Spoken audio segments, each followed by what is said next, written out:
Oh boy. Trav here, just to remind you that every new active subscriber directly contributes to how quickly we can produce these kinds of conversations for you. So please take a second to subscribe, smash that like button on the video, and make sure you leave us a comment in the comment section. Now please enjoy Konstantin Kissin versus Destiny.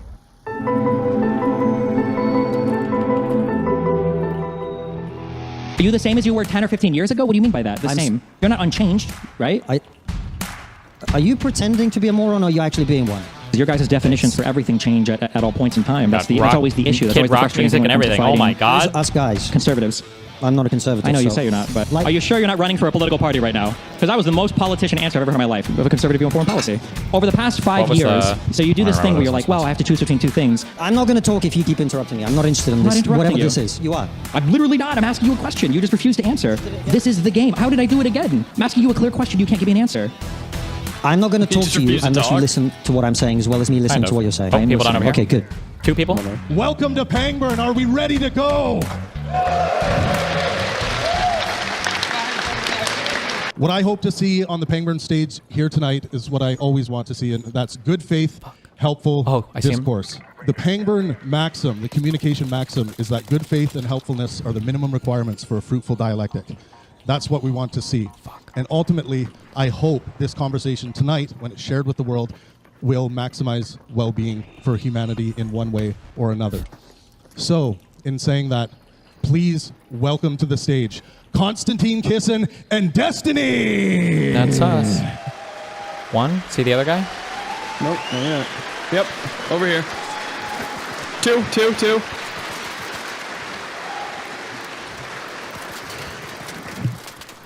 Can national identity survive should be another immigration? I don't think so. I guess I'll kind of take the reins on this. I feel like when I hear people talk about things related to open borders, mass migration, or national identity, there's kind of 2 questions that always pop up in my mind, and I never hear people actually kind of tack down what they mean when they say these things. So the first thing is, for national identity, I don't know as much about the various identities that exist in the UK, but I know for the United States, to try to find an overlap between identity from... Just as a quick thing, I'm too lazy to look this up, but people have them in chat. We had a list of topics that this debate was supposed to be about, okay? Everything was related. I'm getting shot. Oh, I'm getting shot from behind, so good luck. I'm running. What do you mean you're running? Hold on, I lit the fuck out of that dude. To the left. Oh, now I'm dead on the right. Oh, he's right behind me. I pinged him. He's running up to you. He's running up to you from behind. Yeah, you suck! I'm just kidding. Nice try. No, that's alright. We had a list of topics. Every single thing was U.S. centric. So I had a feeling that this would get pulled into British politics a lot, which it did. But for him to feign ignorance on the U.S. part of this, or for it to be so much about British shit, it was completely outside of the 3 questions we had for this debate. But well, relatively outside. I guess the first one I think was, can the West survive mass migration or whatever? But the third one was about Trump in particular, and I think the second one had to do with wokeism, which was also just retarded. Gay guy in San Francisco versus a farm. Do what? Oh, gotta be careful. You just... or in Iowa or something. There's not many commonalities there to speak of when you talk about national identity, especially when I'm thinking of it in the context of what type of immigrant would threaten that whatever unified identity, whatever those 2 things are. So I'm kind of curious, I guess. I want to demand moderation. I think I've thought about this a lot, and I had prior obligations for these that I've now exhausted all of, so I don't have any more debates that are coming up that I've pre-agreed to or whatever. I think for the future of these types of events, I think for the next debate that I do, unless I'm invited by a totally unrelated third party to do a big event and I don't want to miss it, but if I'm ever setting anything up or have any say over it, I think I'm going to demand some kind of moderated environment, so that, because I don't think in this format, it's just, if somebody decides that they're going to throw a temper tantrum and they don't want to engage, I just don't think there's anything you can really do about that. So when I think about national identity, when I think about being threatened by people, my first question is, what is the national identity that we're trying to protect for the United States or for the United Kingdom? And then when we talk about migration or mass migration, what do we mean exactly when we say that? Well, okay. So there's 2 questions there. What is national identity and what is immigration? Why don't we start in reverse and talk about immigration? Take Britain as an example, right? So I've lived in this country. I came to Britain it was just about Russia prior to that, it was the Soviet Union in 1996. So let's go back to 1991, because that's the data when we have the census. 1991. What has happened in the last 35 years? So So in the last 35 years ago, this country had a population of 58 million people. Today, the population is 70 million. Almost all of that is due to mass immigration. So the population of Britain, the immigrant population of Britain, that's first generation, people who've arrived, went from 4 million to 12 million in the space of 35 years, right? It trebled in 35 years. Now, you might say, well, is that a lot? Is that a little? Who knows? That is more people, in the last 35 years, more people came to Britain than came to Britain in the previous 2 millennia. So more people in 35 years than had come in 2,000 years. Now, that seems like quite a lot, right? Now, we'll talk about some more facts about this, and then we can talk about national... I just noticed this now. People are going to get mad at me for quibbling over this a lot thing, but a lot is if a lot doesn't count as a normative statement in and of itself, you're smuggling in a lot of normativity, and I don't like that when you're supposed to be just describing facts, okay? Because a lot, and you can either agree with me on this or you're delusional, a lot is smuggling in the claim of too much. Very, very rarely when somebody says a lot, is that an appropriate amount? Usually it's with respect to an expectation, right? Here's your food. Wow, that's a lot. A lot? Like the implication is like way more than you expected, or sometimes too much, right? There's a lot of people on the way tonight, or there's, we got a lot of whatever. And it's funny because the way that I believe firmly that people intuitively understand that. I think people understand a lot to mean that. And it's funny because when you listen to the way that he's speaking, he's using a lot in that way as well, right? He's saying... There's more people... Because he said that now whether you believe that's a lot or a little or whatever is, right, believe whether it's a lot or a little. So we're not speaking with respect to concrete facts. We are speaking with respect to your opinion on it, on if you think this is too much or too little. It's funny that his normal use of language here is actually betraying a point that he's going to deny later on when I say, well, a lot. What does that mean when we say a lot? In the last 35 years, more people came to Britain than came to Britain in the previous 2 millennia. So more people in 35 years than had come in 2,000 years. Now, that seems like quite a lot, right? Now, we'll talk about some more facts about this, and then we can talk about national identity. I'm going to take a little time, if you don't mind, just to lay this out. Yeah, I guess just kind of poke around as you answer. Yeah, but hold on. Let me just let's talk about what we mean by immigration, right? Okay. Well, then also the mass, because I hear a lot of these words will be like, it was a lot of people. Well, hold on. Like, what does that mean? Yeah. I'm explaining it. So more people in 35 years than 2,000 years, that sounds like quite a lot of people. Is not that fair? Necessarily, no. Is that fair? No, not really, right? In the context, really. like if I were to ask for like the total growth of wealth compared... I should use better... Nice, Tony Hawk. I should use better language here or whatever, but it's so hard. There's so many like burdens placed upon me to have these conversations when the other person is just a wormy, slimy, snaky fuck. Is when I say like, is that a lot? And I say, well, not really. More clearly, I should say not necessarily. It's not necessarily a lot. Like we have to qualify things when we say a lot, So for instance, if somebody says yesterday,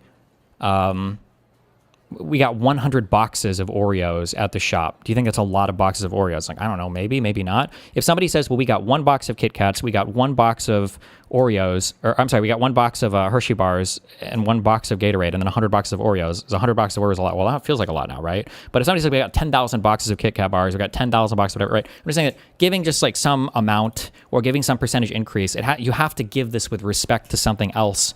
One is to even understand the scale or to grasp the number itself.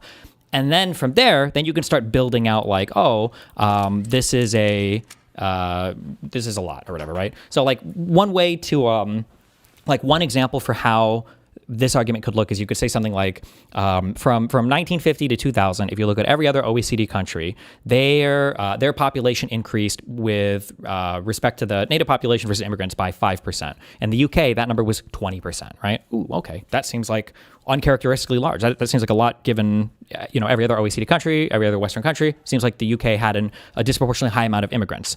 You could speak with respect to a country's past, but I don't like those arguments because like everything is increasing at exponential rates. Like the amount of stuff available to people for everything is just not it's just a very weak way to make an argument of scale or whatever for whether or not you should be concerned about a particular thing. To like the last like 50 years might also dwarf the last 2,000 years, or the total amount of carbon pollution, or the total amount of TV episodes or plays written or songs written. Like I don't know if I would just arbitrarily say I'm going to look at immigration, I'm going to measure it past some 1,000-year thing or whatever. You don't think that more people... I think that's okay. I think I explained that better than I thought I did. Okay. People coming into a country in 35 years than had come in the previous 2,000 years is quite a lot. Like this statement is meaningless, right? There were probably more light bulbs made in the past 35 years than in the past 2,000 years. There were probably more boat rides and more airplane trips and more microprocessors created and more, I guess, performances by musical groups and more. Like, there's more of every single thing, probably on an exponential level. More conversations happening, more political leaders elected, more people killed from cancer, more people born ever than in the past. Like, it's just such a meaningless. Like, you're trying to intuition pump a feeling that there's too much of a thing, but you're not giving it with respect to anything else. So you're just trying to like smuggle in all this like dumb normativity. I don't like it. It's a very annoying fucking argument. I just think that statement is like vacuous and meaningless. When we say quite a lot, what like should it have been less? Like what kind of immigrants shouldn't have come? No, what does that mean? You're making it into a moral conversation. I'm talking about purely numbers. You might think it's a great thing, right? Like, well, now he's retreating to. First, he's saying like great, which I guess you could argue great might be the same thing as saying like there was an appropriate amount or not enough, maybe. I don't like also, and I realize that right here, the dialogue treeing, but it's because these people are never in critical environments where they have to actually think through a conversation. This whole debate is this giant dialogue tree from this guy. He has like his talking points memorized, and then he'll just run them down, and he can't critically engage with a single fucking thing that he's saying. I don't know. We aren't talking about things that didn't exist 2,000 years ago. We're talking about migration. Did migration like really exist 2,000 years ago though? Like if you really think about it, like how many times was a person willingly moving from one country to another thousands of miles away? How many leaders could even make that journey in a lifetime, depending on what they had available to them, right? How many people were capable of even moving without there being some sort of like invasion from an enemy army, a change of the monarchy, I don't know how much... I don't know what the ordinary migration patterns were of like older people. My guess is it was probably an exceptionally rare event outside of like some sort of like fucking, you wouldn't call it a genocide, whatever the fuck was happening back then, some mass invasion, some mass slaughter of people, or some forced transfer from one area to another would be my guess for that. I'm not talking, hold on. Just to be clear, I'm not talking moral. You keep interrupting. You said a lot, yeah. You keep interrupting. So okay. If we're talking about quite a lot, you keep trying to make it a moral thing. I'm not making it a moral thing. If we're going to have a conversation, you're going to have to let me finish a sentence at least. Well, just don't misquote my position. Okay, so just calm down for a bit. I'm super calm. I know you've got your Red Bull. Just have some my water, Red Bull. chill out. I'm still super calm. Okay. Yeah, it's a very simple question, yeah. If more people... Like I can already see the pattern of this debate and the way that he speaks is going to be, I'm going to ask a question like, do you think killing people is wrong? And then the response is going to be, today, more than at any other point in all of human history, we have seen people that are acting in ways that are an affront to everybody in society. There are more people today that commit armed robbery than in the last 17,000 million years in the history of the existence of our... And it's like, it's so much fucking yap. And it's like, please, God, you could get to the point in literally 10 seconds. Why do you have to do a 1 or 2 minute statement every fucking... It's because this is not like a debate or a back and forth conversation or anything where we're critically engaging with each other. It's like, we need to just rattle off talking points and then not actually have a real back and forth at all. And I hate that. It's so fucking annoying. If you're making a moral issue, it becomes very clouded and complicated. Let's just talk about what we're talking about in terms of pure numbers, right? If more people have come into a country in 35 years than have come in 2,000 years, that is objectively a lot. Now, you might think it's a good thing. Like, I like ice cream. Like, again, a lot, like, it has to be, like, with respect. Like, it's... But I don't know. This is, like, a basic... I don't even know if you'd call this stats or... I don't know. I don't even know what you would call this. And if I eat a tub of ice cream, I'm not going to say that's not a lot of ice cream. I still like it, but it's a lot of ice cream, right? We'd accept that. It's more, a scoop is not a lot of ice cream, a tub is a lot of ice cream. So more people coming into a country in 35 years than had come in 2,000 years is objectively a lot of people, okay? Just to be clear, when you say a lot, that's a normative value that's with respect to some kind of norm or when you say a lot. Oh, yeah, compared to before. Yeah, that's objectively, that is objectively true. It's just kind of a meaningless statement. Like everything is a lot more than the past what I'm saying is objectively true. I'm grateful. Correct, yes. It's a meaningless statement, but yes. Now that we've got there, what does it mean? Well, first of all, think about it like this. And again, it's not about whether you like it or not, whether you think it's a good thing or not, or a bad thing. The three... Yeah, like I don't even know, when we say objectively a lot, I don't even know what that means. Okay. Like objectively like a deviation above the norm, or objectively like, again, it seems like I'm being a little bit pedantic here, but there's so much smuggling of he should be able to work with me. Honestly, it's purely semantics. It's absolutely not semantics. I know that some of you think that way and I can't communicate with you, but it's not semantics. It's important. Especially when people are going to ramble on a 2-minute answer. When you start smuggling in so many of these tiny statements, you're almost begging the question by the end of the statement you've made. Like it almost has to be true. in whatever the thing you're talking about is. The bigger cities in this country, in the last 30 years, have ceased to be majority inhabited by the people who are native to this land. That's just a fact. And I'm one of the people who's come here in that time. So I'm not saying it's only a terrible thing, but it's an objective fact. The three biggest cities in the country are now majority minority. London, and this has happened very quickly. London was 80% white British in 1991. It is probably around 30% white British today. So if you have seen that level of change in the city in which you live, think about this as well. 3/4 of the people who live in this country today are over the age of 35. So all of this has happened within the lifetime of one generation, effectively. That is a level of change that is A, completely unprecedented, B, extremely transformative, whether you like it or not, good or bad, whatever you might think. You might think, oh, the amount of different kinds of food has got better. It's true, objectively. There's a general, I have a lot of general knowledge when it comes to like STEMmy stuff and some general knowledge outside of STEMmy stuff. But my general knowledge for world history is not that great. But I feel like if I was more confident here on world history, like my understanding is there have been several great upheavals socially, culturally of societies that have happened like relatively quickly. So like the Enlightenment, the Industrial Revolution. Maybe he wouldn't disagree with these. Let me say, oh yeah, those were huge changes as well. But like, I don't think these were for the worse. Societies have survived them and for the better in the past. I just don't like all the smuggling in of like, well, there's a lot of people, right? And it's super unprecedented, right? And it's like, again, like we're going to quibble over this word unprecedented, but like when you say unprecedented, I think you're also baking in normatively a whole bunch of stuff there as well, because unprecedented almost always means like extremely in the direction of your opinion. Right? So if you say an unprecedented number of people came to help or whatever, that was like an extremely good thing. Or if you say an unprecedented wave of crime, that's going to be like an extremely bad thing. And there's just so many tricky normative loading things that are going on here that's so fucking annoying that people like to play this game, that if you truly believe in the ideas that you're saying and you truly think that you can defend them in some kind of back and forth, then you should be able to just drop off the normative bag and just say like, okay, sure, yeah, okay, maybe not a lot, but like more. We can definitely agree that there was a huge percentage increase from time period A to time period B, and then we'll talk about whether or not that was good or bad, and like go to that. That's totally fine, I think. But it's also true objectively that entire swathes of this city are no longer inhabited by the people who used to live here.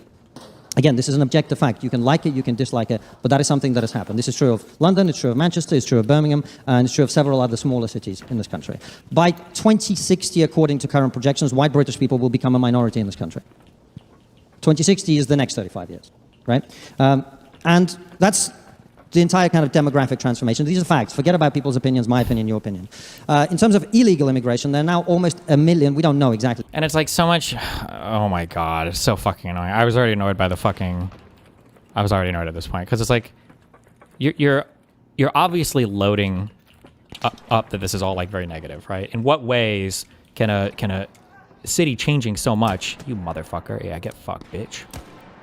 In what ways can a city changing so much that the ordinary people no longer even inhabit or the inhabitants of it, right? The implication there being, by the way, that they were like pushed off or overwhelmed is the feeling of that. It's just, this whole conversation is so fucking annoying. This guy is so fucking annoying. I guess I'm glad I got to show that he was annoying, but... Because it's hard to measure, but we have almost 1 million illegal immigrants in Britain today, which for a population of 70 million is quite a lot. And we currently spend £14 million a day I'm not talking about the cost to the taxpayer. There's also like a huge red flag here when somebody is willing to conflate groups of immigrants. I've said this a lot. When people start conflating groups of immigrants, it's almost always cluing you in that something else is happening as well. Because it's like if you want to talk about like effects of migration or whatever, or if you want to talk about like bad things related to legal immigration, that's fine. But when people start like throwing all these groups of like legal immigrants, illegal immigrants, and asylum seekers, it's like, well, all of these groups of people are different in so many different ways. They should be different, one, just in kind, right? Ideally, we want as many immigrants as we have because they've legally immigrated, so that means we've made the decision as a country to want them. We don't want, ideally, any illegal immigrants, right? If they're here illegally, then they haven't gone through the process, or for some reason they've decided to avoid it. And then, like, for asylum seekers, this is like a moral obligation that we've decided that countries ought to have because of World Convention, because of humanitarian reasons, because we consider it a good thing to help people that need help, and we can spare some resources to do it. Of having 1 million illegal immigrants here. I'm talking about how much we spent to accommodate them and all other things.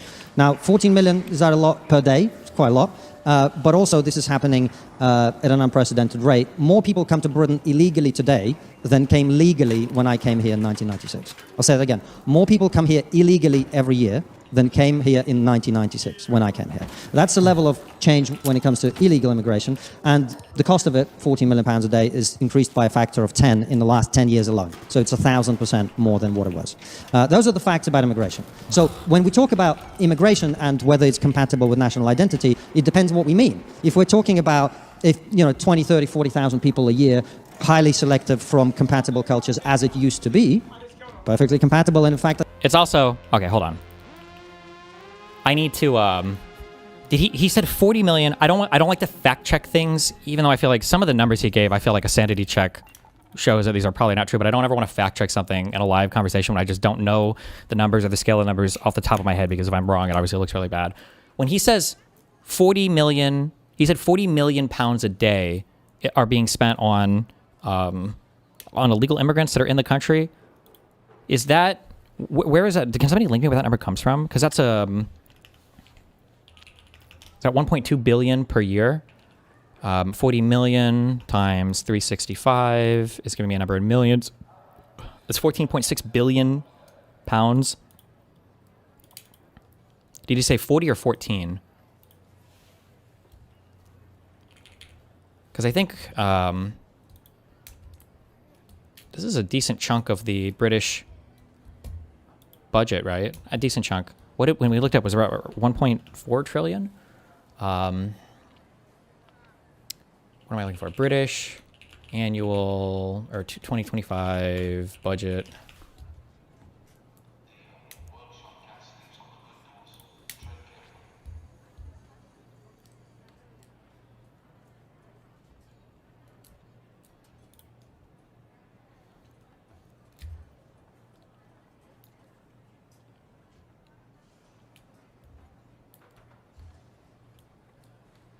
Fuck, I can't find this. I don't know where this is. What the fuck?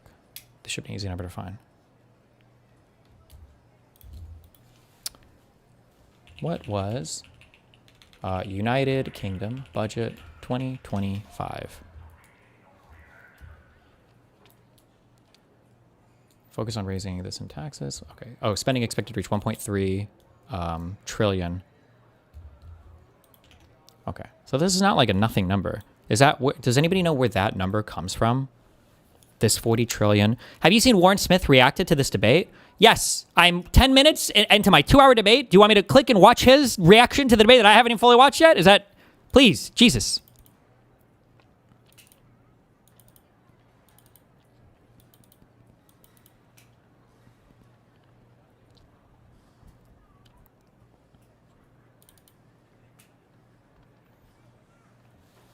Those are the facts about immigration. So when we talk about, and the cost of it, £40 million a day, is 40 million pounds a day illegal immigrants. United Kingdom.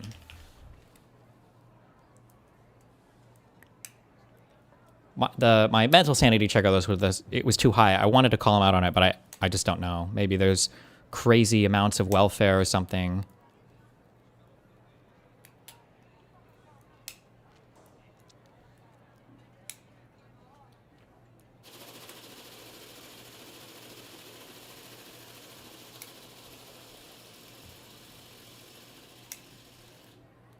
You said 14 million? I think he said 40, because I think he'll say it again. I don't know. I don't know where he gets that number from, but... increased by a factor of 10 in the last 10 years alone. So it's 1,000% more than what it was. Those are the facts about immigration. So when we talk about immigration and whether it's compatible with national identity, it depends on what we mean. If we're talking about 20, 30, 40,000 people a year, highly selected... Wow, Illuminated, thanks for the 5 gifted subs, buddy. ...from compatible cultures as it used to be, perfectly compatible, and in fact, I think probably quite desirable.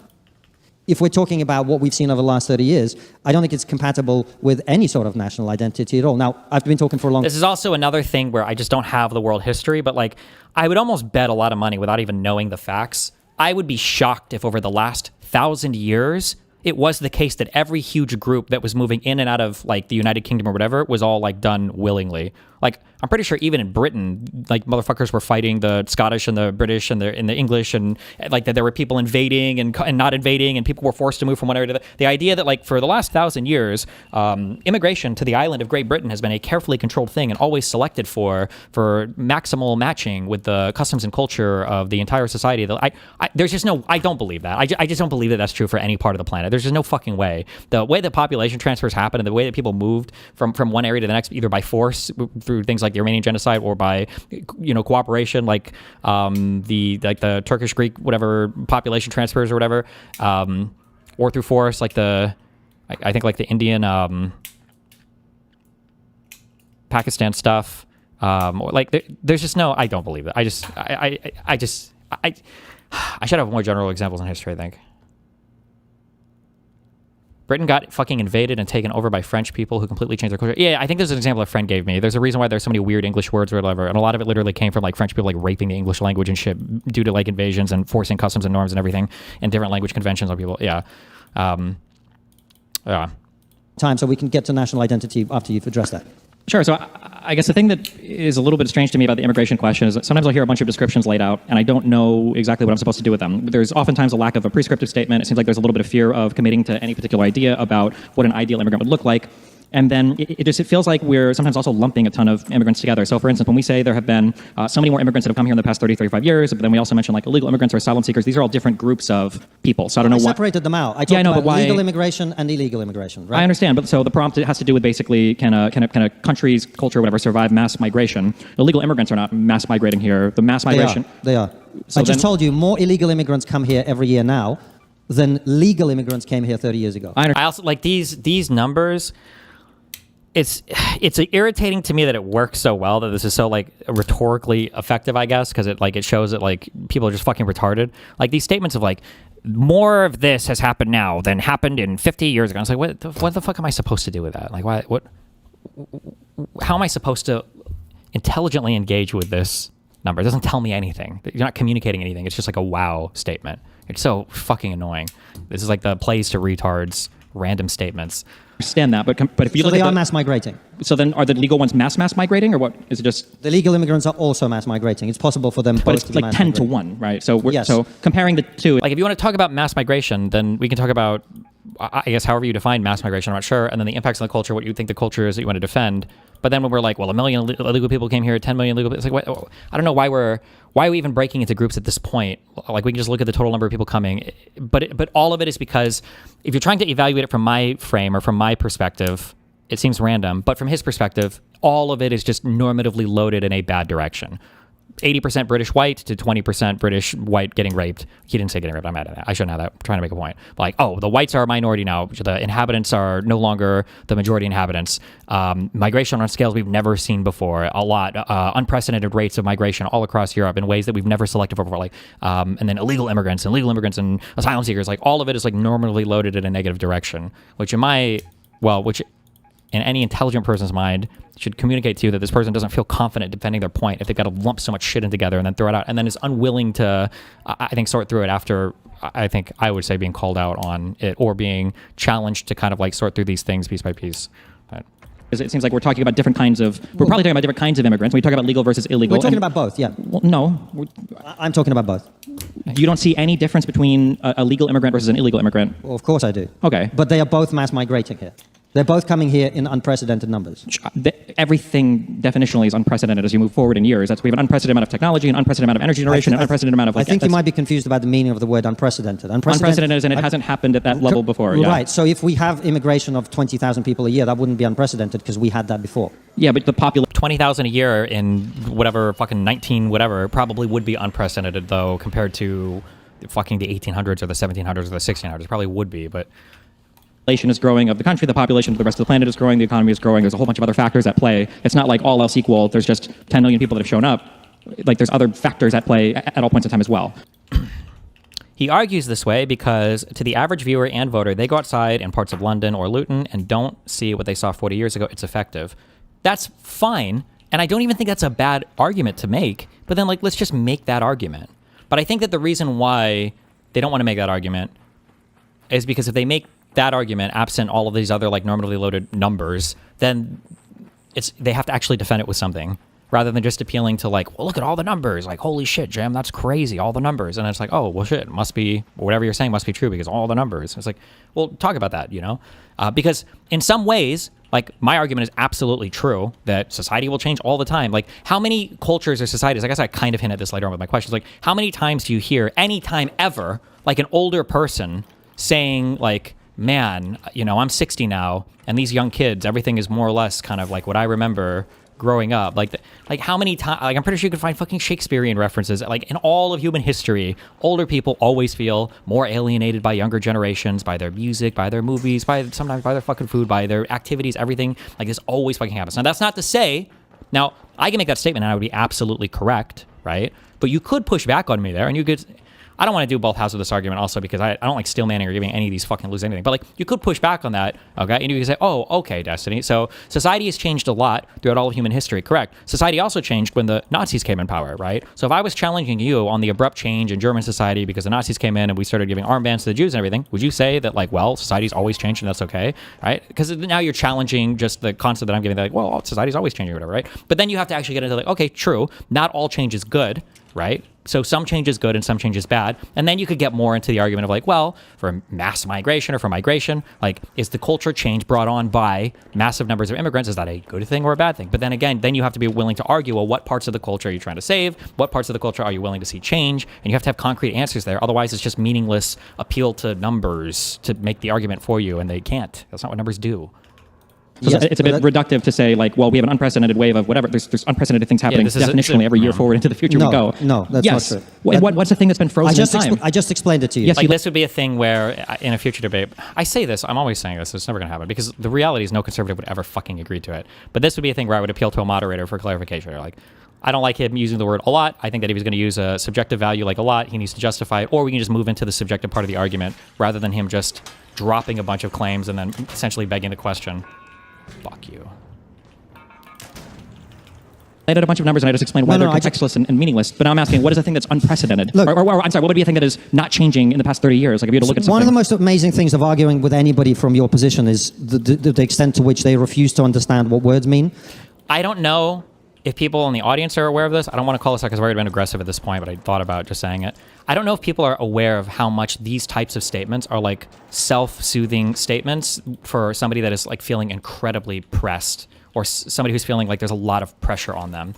I think you can tell, like you can go to the argument that I had with Hutch yesterday. It was a pretty intense argument.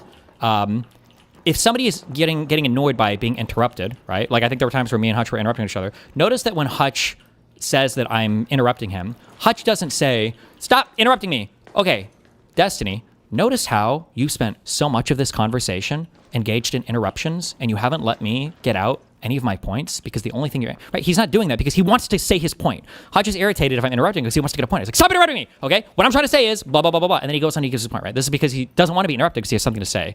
Actually, almost all of the times that Konstantin in this debate is going to say stop interrupting, he will take advantage of the momentary pause afterwards to go on some fucking diatribe about, oh, these guys don't understand what's. He's doing that as a self-soothe because he doesn't have an answer to things I'm saying. It's very transparent to me. It's very fucking irritating to deal with. I don't know if it's always communicated to the audience. Ugh.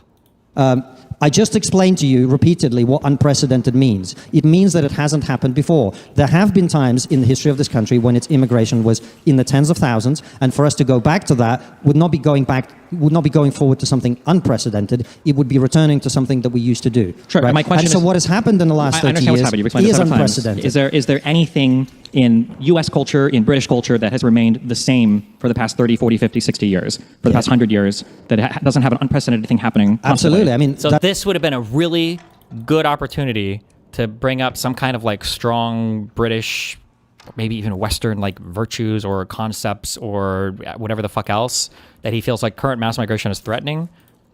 That is what a culture is. It is what is preserved over time. How? But he just gives the definition of the thing. Like, what do you think is, like, tell me what, I don't even know. I can't even make an analogy how stupid that statement was. Oh. A culture is what people do without having been told to do so by law. But what is an example of a culture that is unchanging? How much have you traveled around the world? Probably more than you. Probably not, actually. Okay. So then you should be able to very easily answer. Well, here's an example of a culture that exists. Well, every time I try and answer your question, you keep talking over Well, it's me. because when you answer, you ramble and say irrelevant things. So my question is... How can I ramble in half a sentence? You've been saying plenty of sentences. Do you think the speaking time up to this point is even, or do you think you've spoken more than me? I have spoken more than you, but I haven't so interrupted you had an opportunity to speak. You're just not answering my question. So my question is very simple. What's a culture that you feel has been unchanged for the past 50 years? Or what is an example of cultural preservation? I feel like cultures are evolving all the time. It's definitionally a part of culture. Of course. Cultures are evolving all the time. But if you were to be plonked in 1970s Afghanistan and 1990s Afghanistan and 2010s Afghanistan and 1950s Britain, 1970s Britain and 2010s Britain, there would be common themes that run through both of those places. What are the themes? So that you would instantly recognize, I am in Afghanistan, I am in Britain. Would you accept that? I agree that different cultures are different, yes. Right, well done. Good. So we've got there then. Well, you just established that there are... This is like saying different cultures are different, which means that they have something about them. Yes. What is the thing that makes them different? If you have a brother, both of you... I shouldn't use an analogy. I should ask him, what is the thing? Like, why would... A better question would be, why would you notice differences in Afghanistan culture between British culture? Like, what are the differences? One thing that's annoying is it's also hard too, because the average conservative MAGA is probably like 85 IQ, right? But like, people will hear me speak in this and they're like, oh, he's dodging the question, or oh, he's implying that like you wouldn't be able to tell a difference between British culture and Afghanistani culture or whatever the fuck. I think you absolutely could. I'm sure you could. I'm not saying that there's no difference. I'm just saying I need to hear you like speak to some of these so that we can have a conversation about them. Like, you're the culture warrior that's so invested in defending this culture. Like, give me some examples, and then we can talk about those, right? There's probably a decent amount of agreement we're going to have here. Again, I'm probably the friendliest fucking left-leaning person you're ever going to find who is willing to agree with you on a lot of the things about the differences between certain societies. So this unwillingness to engage critically with this question at all is very, very fucking annoying. Be different for your entire lives, but there would be a family culture that you have that's different to other families. But you wouldn't be the same as you were when you were 10 years old. No, you you grow and change, right? Of course. So when you talk about but you're still the preserving same culture, person, right? What? You're still the same person. Yeah, but you're dramatically changed. But you're still the same. No. Are you the same as you were 10 or 15? This is a really dumb semantic game right now, but it's like, are you the same person? I mean, like obviously there's ways that you can take that where the answer is yes, obviously, but there's also ways you can take where the answer is no, obviously. But again, like, it's annoying because I have to do 100% of the work in this conversation because he is just fucking fighting for his life on every fucking point, right? Like, if you were to say, like, when you're 5, are you the same human being that you are when you're 15? Well, obviously, of course. From the moment of conception, ideally, you're the same fucking person. But then if somebody were to ask you, like, you're at therapy or whatever, and you're like, do you think you're the same person now that you were 30 years ago or 20 years ago? I was like, of course not. Obviously not. The fuck? I'm completely different now, you know? Like, there's a reason why... Oh, this would have been a good point to bring up. I would never refer, if I was talking about British culture in any kind of historical sense, I would never refer to British culture or American culture. I would refer to American culture in some year. I would give it with respect to a year, because American culture in the 1900s, early 1900s, is going to be a lot different than American culture in the 21st century. You're going to give it with respect to time because you would recognize I guess you could say you wouldn't, maybe you wouldn't say they're completely different things. You would say they're changing. But I mean, this is like quibbling over like meaningless distinctions in words when conceptually we understand what's being said here. Yeah. 10 years ago? What do you mean by that? Same. You're not unchanged, right? Are you pretending to be a moron, or are you actually being one? So your claim was that... Like, it should be, like, again, it's annoying because I have to do all the work in this conversation since he's so fucking afraid to engage with anything. It's pretty obvious what I'm stating at this point, and you should be able to engage with what I'm saying without, like, being thrown for a loop on everything. Like, it's pretty obvious that when we say, are you the same person or not? Like, well, what do we mean when we... We need to preserve culture because cultures aren't supposed to change. No, that's not my claim. Okay, then help me understand. So well, I will. Because and it's also annoying to me because he's going to accuse me later on of trying to pigeonhole him as a conservative. Like, I give him a chance, like, articulate your position, tell me. Okay, like right here I stop. It's like, I'm not telling you this is what you believe or this is what you're saying. Or I'm trying to say here, this is what you said, because I'm trying to understand what he's saying. But then when he says, that's not what I said, okay, well, tell me, just give me a thing. Like, tell me.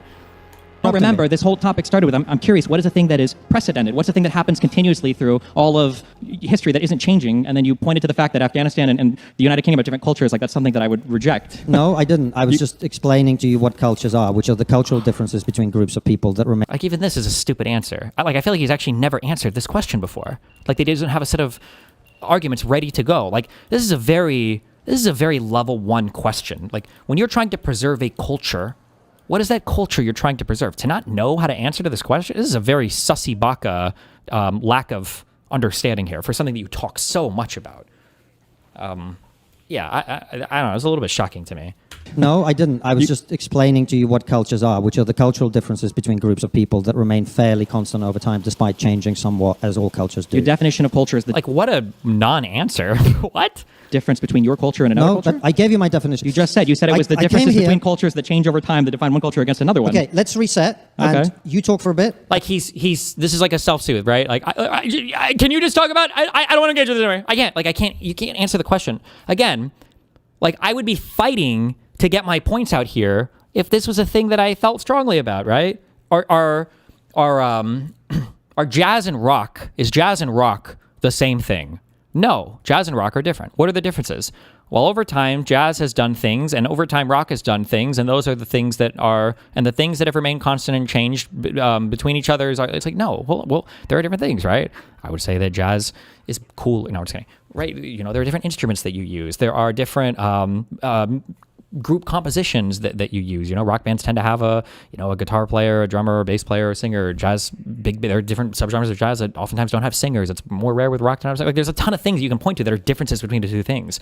And especially if I was fighting as like a member of like the Jazz Preservation Society, if somebody would ask me, what do you want to preserve about jazz?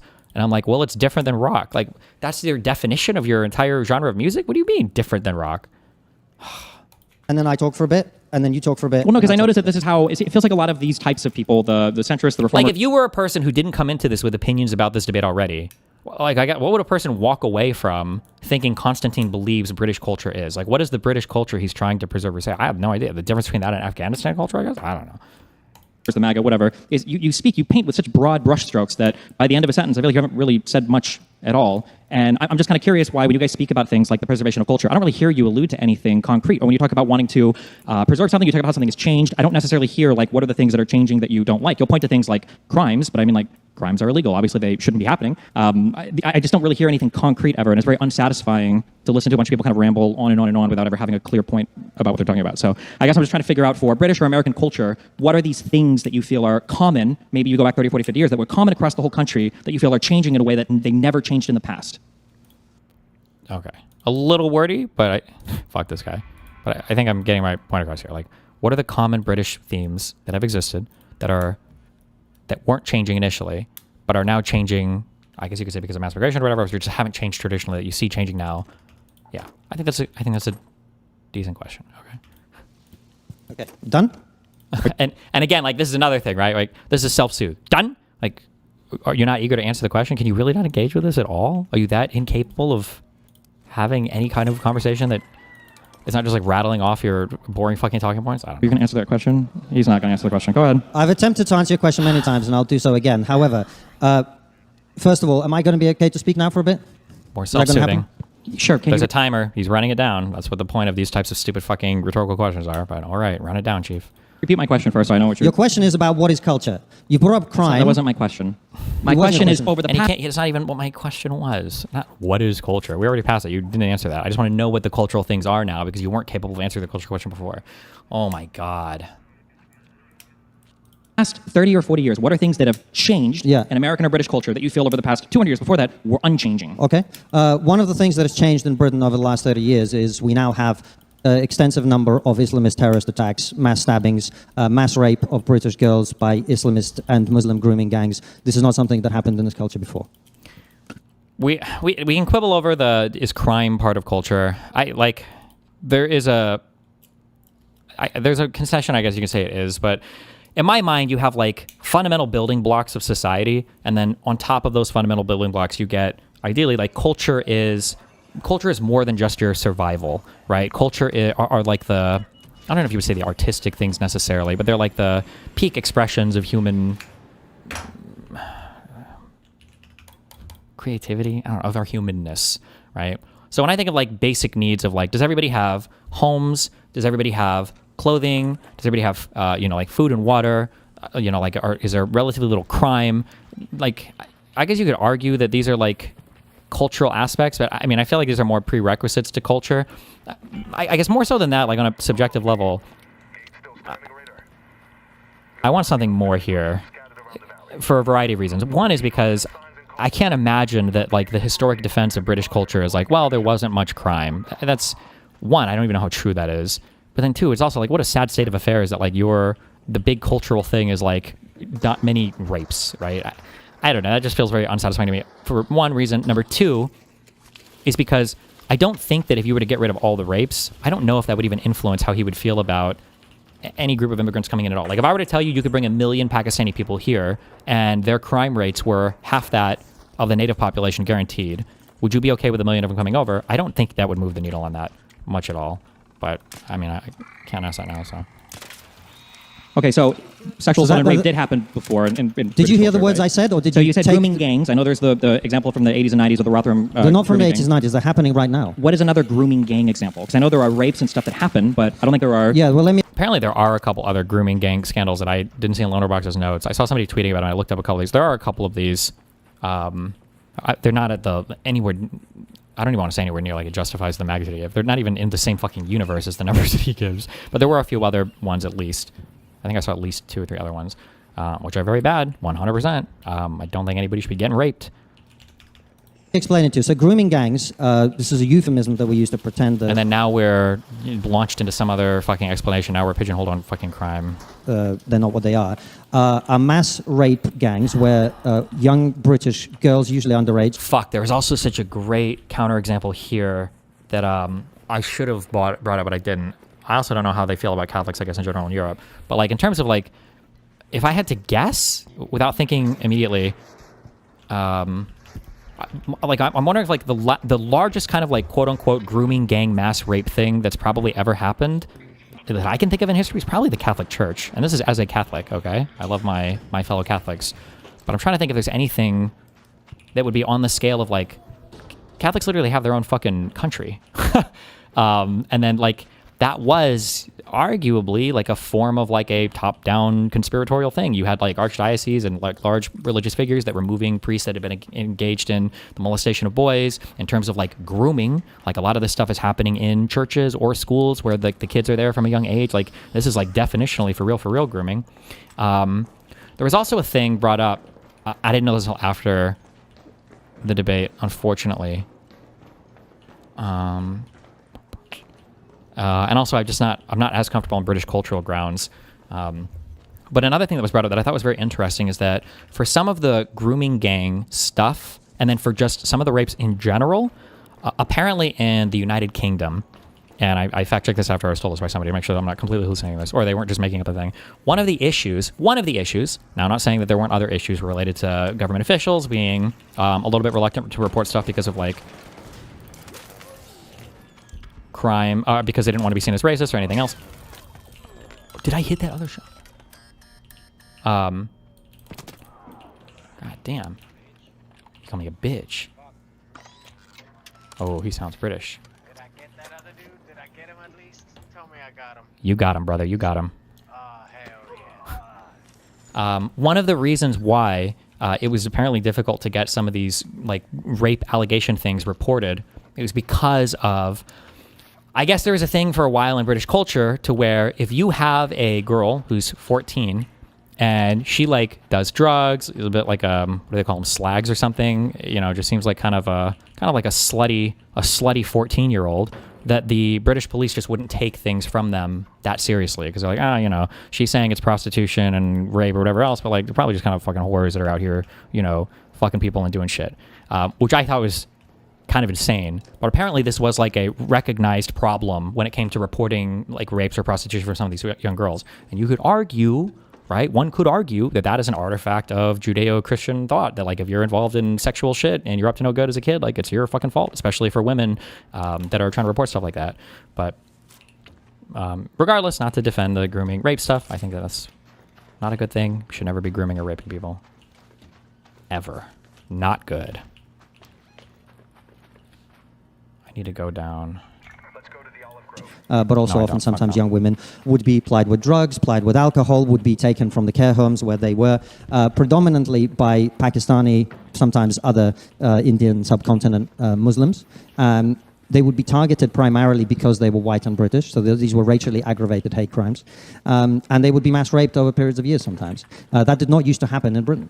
So that is a cultural change. Can I finish what I'm saying, please? Okay, you're not going to answer my question, okay. I am answering your question. Well, my question was, what are examples? I don't think this has happened outside of the Rotherham grooming gang, that whole I shouldn't have even taken the bait on this. I should have just clarified, like, I say clarified, but it's not even like a clarification. Like, so the British culture that you're saying is unchanging is like that people weren't getting raped as much, or through like rape. Fuck this unupgraded gun. I suck. Like, that's our example? That's what we're going with for British culture? I'm not going to win this fight. I can already tell. There have been rapes. There have been gang rapes. But the idea of like a coordinated grooming gang type mass Pakistani targeting British girls rapes, that type of thing is not a thing that I'm aware has been seen in Britain outside of the large Rotherham scandal. So, well, I don't know. I think the fact that somewhere between 500,000 and 1 million British girls might have been raped by these gangs is quite a big deal, and it represents a change in the culture of this country that I think is quite unlikely. I never said it wasn't a big deal. I think rape is bad. I just think it's bad when white people do it too. I think it's bad when everybody... I don't know where he gets that number. That was another thing that, like, sanity check didn't seem possible. 500,000 to 1 million British... How many young British girls are there in the country over that time span? Like, that sounds like you would have to be raping basically like British Pakistanis were raping like every single fucking young British girl in the country. Like, all of them were getting raped, or like half of the fucking girls were getting raped. I don't know what the actual number is. That sounds like a huge fucking number. I don't even know if there's enough girls to go around for that much rape, but I don't know. Does it? My understanding is right now for the crime stats in the United Kingdom, it tends to be more white people are even overrepresented in terms of sexual assault and rape. But I'm aware that there are immigrants that rape people as well. I think all rape is bad, but the idea that there is a mass Islamist, jihadist, rape gang-centered thing in the United Kingdom that's functioning, so I think how many girls would have to be raped for you to admit that it's a mass thing? I don't even know what the fuck that... What is the definite... Ooh, good shot! I don't even know what we're defining right now. What's your base rape line or whatever? The question isn't if it's a mass thing. The question is if it's organized. You have a huge problem with definitions. I'm sorry, let me try to keep this tight. You're not understanding. You're not following the conversation. Stephen, rape is bad, but organized grooming gang rape. You've asked me a lot of questions, and every time I answer them, you ignore my answer. Now answer my question. Yeah. Answer my question. If 500,000 girls have been mass raped in this way, specifically being targeted... I don't even know what do we even, like, in terms of normative loading... 500,000 girls have been mass raped. So 500,000 girls have been raped. Like, why are we just adding mass to everything now that is like an immigrant-related thing? Oh, Jesus. Because they were not of a particular religion or ethnicity. How many of them would have to be treated in this way for you to admit that it's a mass thing?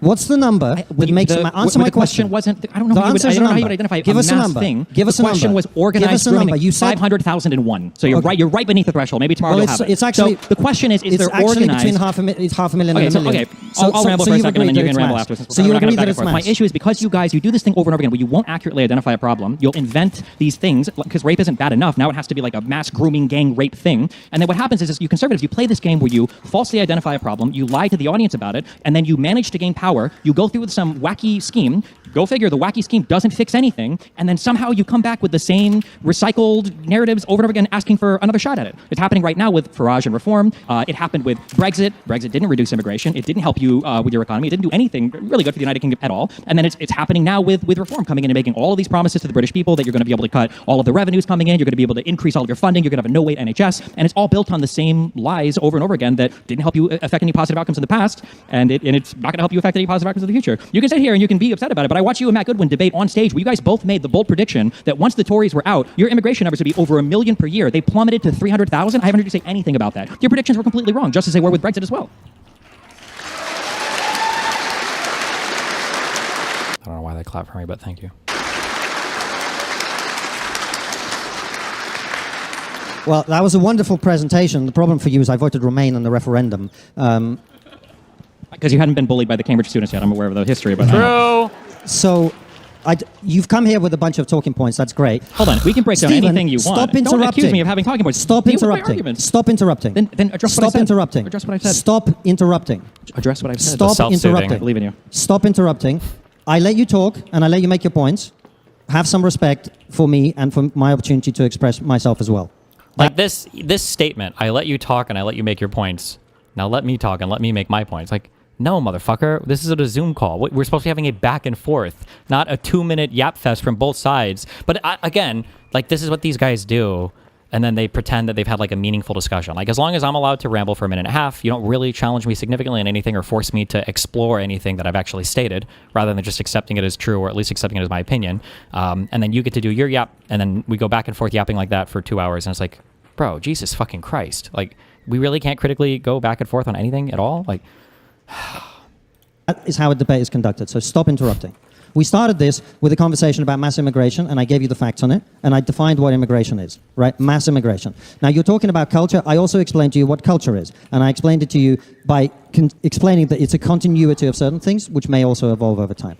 Now, in terms of your point about mass immigration since Brexit, I was not a supporter of Brexit. I didn't think it was necessarily a good idea, and I agree with you that it hasn't reduced immigration, but I don't see how that's relevant to this conversation. We have had mass immigration happen in this country continually over a long period of time, which has changed the country in the way that I gave you. And I gave you a number of examples, like Islamist terrorism, like grooming gangs, and other things, which I don't think you're able to address because they counteract the argument that you keep making, which is, well, nothing changes when you bring in 8 million people over 30 years. Did I say that? When have I ever made that fucking argument? What? Can I finish, please? Did I say that? Can I finish? Can I finish, please? You can't address anything. Can I finish, please? If I interrupted you every time you misrepresent my argument, you'd never talk at all. Go for it. Okay. So can I finish, please? You made the point that basically what I'm trying to say is, not trying to say, what I'm saying is when you bring in large numbers of people into a country from a different culture, that will necessarily change the culture. The other thing that I explained to you is there's been such a large wave of immigration into this country now that has fundamentally changed the sense of British people about the place in which they live. It is affecting the demographic dynamics of major cities in this country and the way people feel about that. But all of those things, the facts that I gave you about immigration, they are what they are. You can think that they're good, you can think that they're bad. That is a separate conversation. The facts are the conversation that we're supposed to be There's having. There's also a thing about how British people Oh my feel God. about it. When I came to this country in 1996, 3% of the British public thought that immigration was a major concern. Today, about 65 to 70% of British people say that there are too many immigrants in this country and too many immigrants coming here. Now, I think British people... Like, first of all, this camera's out of focus. What the fuck? I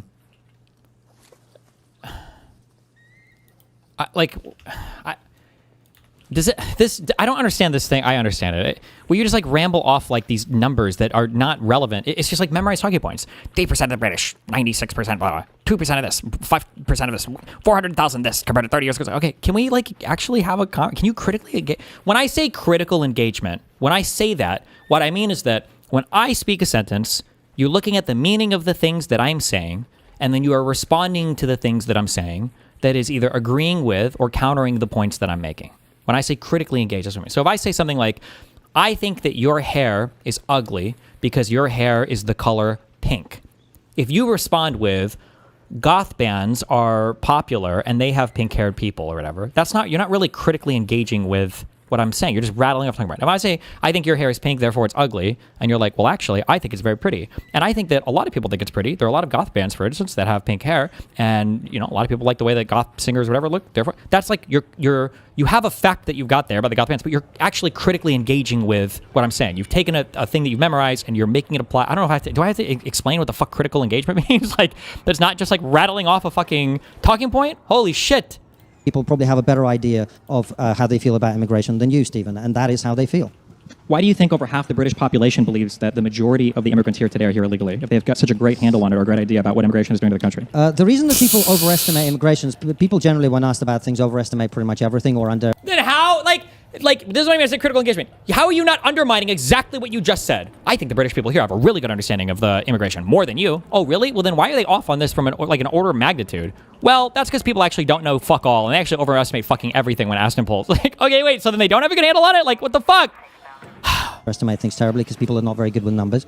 But the other reason, of course, people aren't able to quote you the exact number of people who I didn't ask for a quote of the exact number. You said this earlier, and I'm addressing your broader point, which is why do people misunderstand the immigration statistics? Is that people don't look at immigration as this is the number of people who came this year and this is the number of people who came last year. They look at the reality of their lives, they look at the change they see around them, and what they're really concerned about is the cumulative impact of immigration over the period of their lifetime, which, as I explained to you, has been huge, unprecedented over the last 35 years, and will be even more unprecedented in terms of its cumulative impact over the next 35 years. Okay. Now, it's true that immigration has come down to 300 or something thousand in the last year. Doesn't mean it will stay that way, but also I never predicted it would get to 1 million. I think Matt did. But the point I would make is the transformation over a 30-year period is what people actually care about, and which is what they're right to care about. Now, as for the point about illegal immigration, yeah, it's true. Illegal immigration is a smaller percentage of the total immigration that we have than legal immigration, but it's still higher today than it was 35 years ago and 30 years ago, which is way too high. Illegal immigration should be zero. Wouldn't you agree with that? Do we have any final thoughts before we move on to the... And we've discussed nothing. This is like he's playing like he's fighting for his life, trying to survive the section where he doesn't have to critically engage with or respond with anything. It's so fucking annoying. Oh my god. Yeah, I mean, every crime should be zero, but there's always going to be some amount of crime or some amount of illegal immigrants. I guess the issue I have is that, you say, why do the British people not understand the exact numbers? I didn't ask for the exact numbers. It's like 10 or 11 million to 1 million. There are different estimates from 500,000 to 1.3 million or whatever illegals. That's a big ratio, 10 to 1 to be off by, to assume it's 50-50, or that there are more illegals than there are legal immigrants here. And I think the issue is people in your position, or people like Reform or Restore, depending on how far right you want to go, lie constantly about the immigrant population in the United Kingdom. And then as a result of selling those lies to the people, you get these ridiculous plans or attempts to fix it all in the United Kingdom. And because the problem was never as severe as it was stated in the first place, the problem ends up not being solved, and then you exacerbate other problems. So at the end of the Tory government with this attempt with like the Rwanda plan, this idea that you're going to ship people to other countries to have them processed first, or with the idea that leaving Brexit would give the UK greater control over their illegal immigrant population. And the reality is it did just the opposite. You didn't have the right to access the same people that were trying to claim asylum in the EU, and then if they were rejected once there, to send them back if they came to Britain next. You lost access to a lot of these things. And then the same people... I'm rambling here because I just want to get all my points out because I'm irritated that we didn't actually get to have a fucking back and forth on fucking anything. So now I am just fucking yapping my whole argument out that I was hoping we could walk through, but okay. That were in charge of pushing those ideas are now telling you and selling you on the idea that reform is going to come in and somehow fix the very same issues that they've been lying about and have failed to fix in the past. And you might hear this talking point, this cope that, well, reform is different. We're not going to be like the old conservatives, but then you've got all your politicians are going to be MP Tories that are defecting to join the new Reform Party. So I don't know where all this new blood is going to come from. I don't know. It just seems like a whole bunch of like, here's a fake problem. I'm going to put it in front of you. There is like a real problem here. Regardless of what you said earlier, I don't think rapes are good, mass rapes or normal rapes. I think there should be some probably cap on what type of immigrants and how many should come to the country. I just never really hear a discussion on any of that. I just hear 500,000 British girls have been gang raped by mass grooming gangs, and it wasn't like that when I came over in '96, despite the fact that those Rotherham grooming gang scandals started in the '80s. So I don't feel like I ever hear anything of substance being spoken about. Well, it's a pity we didn't have someone from Reform on stage so you could rehash your wiki. I don't know what it is about fucking conservative fucking losers that do this. These guys never want to defend the politicians, the policies, the people that they shamelessly fucking shill constantly. I hate it. I hate how cowardly they are, but I'm okay with that as long as they're forced to have more engagements with people like me. You should be like, you need to see this guy on his podcast saying things like, guys, I'm pretty sure, I don't have this. I'm pretty sure Konstantin said, like, this is like, we have one more shot at this. We've got to vote reform or else the country is fucking lost or whatever. Like, when they'll engage in that kind of rhetoric on their show, or when they're in safe spaces, friendly spaces for people that won't push them too much. And then when they're in front of me, well, I'm not here to defend reform, or I'm not a reformer. I didn't vote for Brexit. I wouldn't defend it. It's like, motherfucker, oh my God, are you serious? What a pussy. What a weak-willed, limp dick, spineless fuck, wormy, squirmy loser. Holy shit. Wikipedia talking points to them. I'm like, also the Wikipedia talking points, motherfucker, that's you. What do you think about immigration? I think that in the more immigrants have come in the past 30 years than have come since the year 1066, and I actually think that 45% increase, and there were 80% were white, and then it went to 20% minority. Like, hello, what the fuck? You're the one that sounds like a Wikipedia article, bro. Engage with what we're fucking saying. Holy shit! At least upgrade from Wikipedia to ChatGPT. Jesus Christ. We didn't have someone from Reform on stage, so you could rehash your Wikipedia talking points to them. You're a Reform voter, though, right? No, I've never voted. I've never voted for Reform. Would you vote for Reform in the upcoming election? Depends on who stands. Look at how sneaky he was being. Oh, no, I've never voted for Reform. First of all, wait a second. Was Reform a party at the last general parliamentary or whatever fucking election? Or do they call them generals? I don't know when the Reform Party started or whatever, but... And he's like, yes, it was? Okay. And he's like, well, would I vote for him? Well... In my constituency. Last election, I voted for a Liberal Democrat. I didn't ask about last election. I also hate this because I don't know his constituency and I don't know the Liberal Democrat that he's talking about. I do know that that's not Labor, but I don't know. One thing that I can't catch because I don't know all the politicians offhand. Like in the United States, if somebody was coming over here to argue with somebody, like, oh, it seems like you support all conservatives. Well, a few years ago before the current admin, they'd be like, oh, no. There's actually a lot of liberals that I like. For instance, I really like Tulsi Gabbard. I really like Kirsten Sinema. I really like RFK Jr. Like, these people have been Democrats their whole fucking lives. And I was like, really, bro? But if you're like a foreigner, or if you're not aware of like U.S. politics, like, oh shit, okay, well, fine. I guess he does support both sides. It was like, excuse me, no. Upcoming election. I don't know what the Liberal Democrat is, the Lib Dem in his constituency was, or what that. Yeah, I have no idea. Fans of my constituency. Last election, I voted for a Liberal Democrat.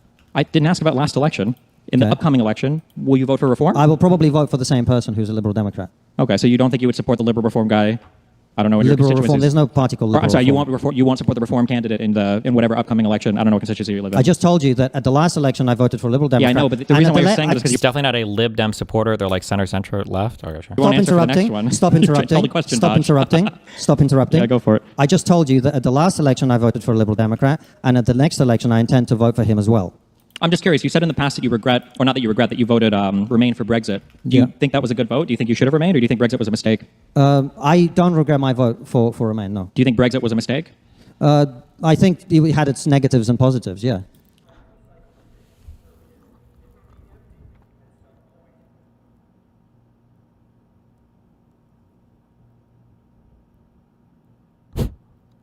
What?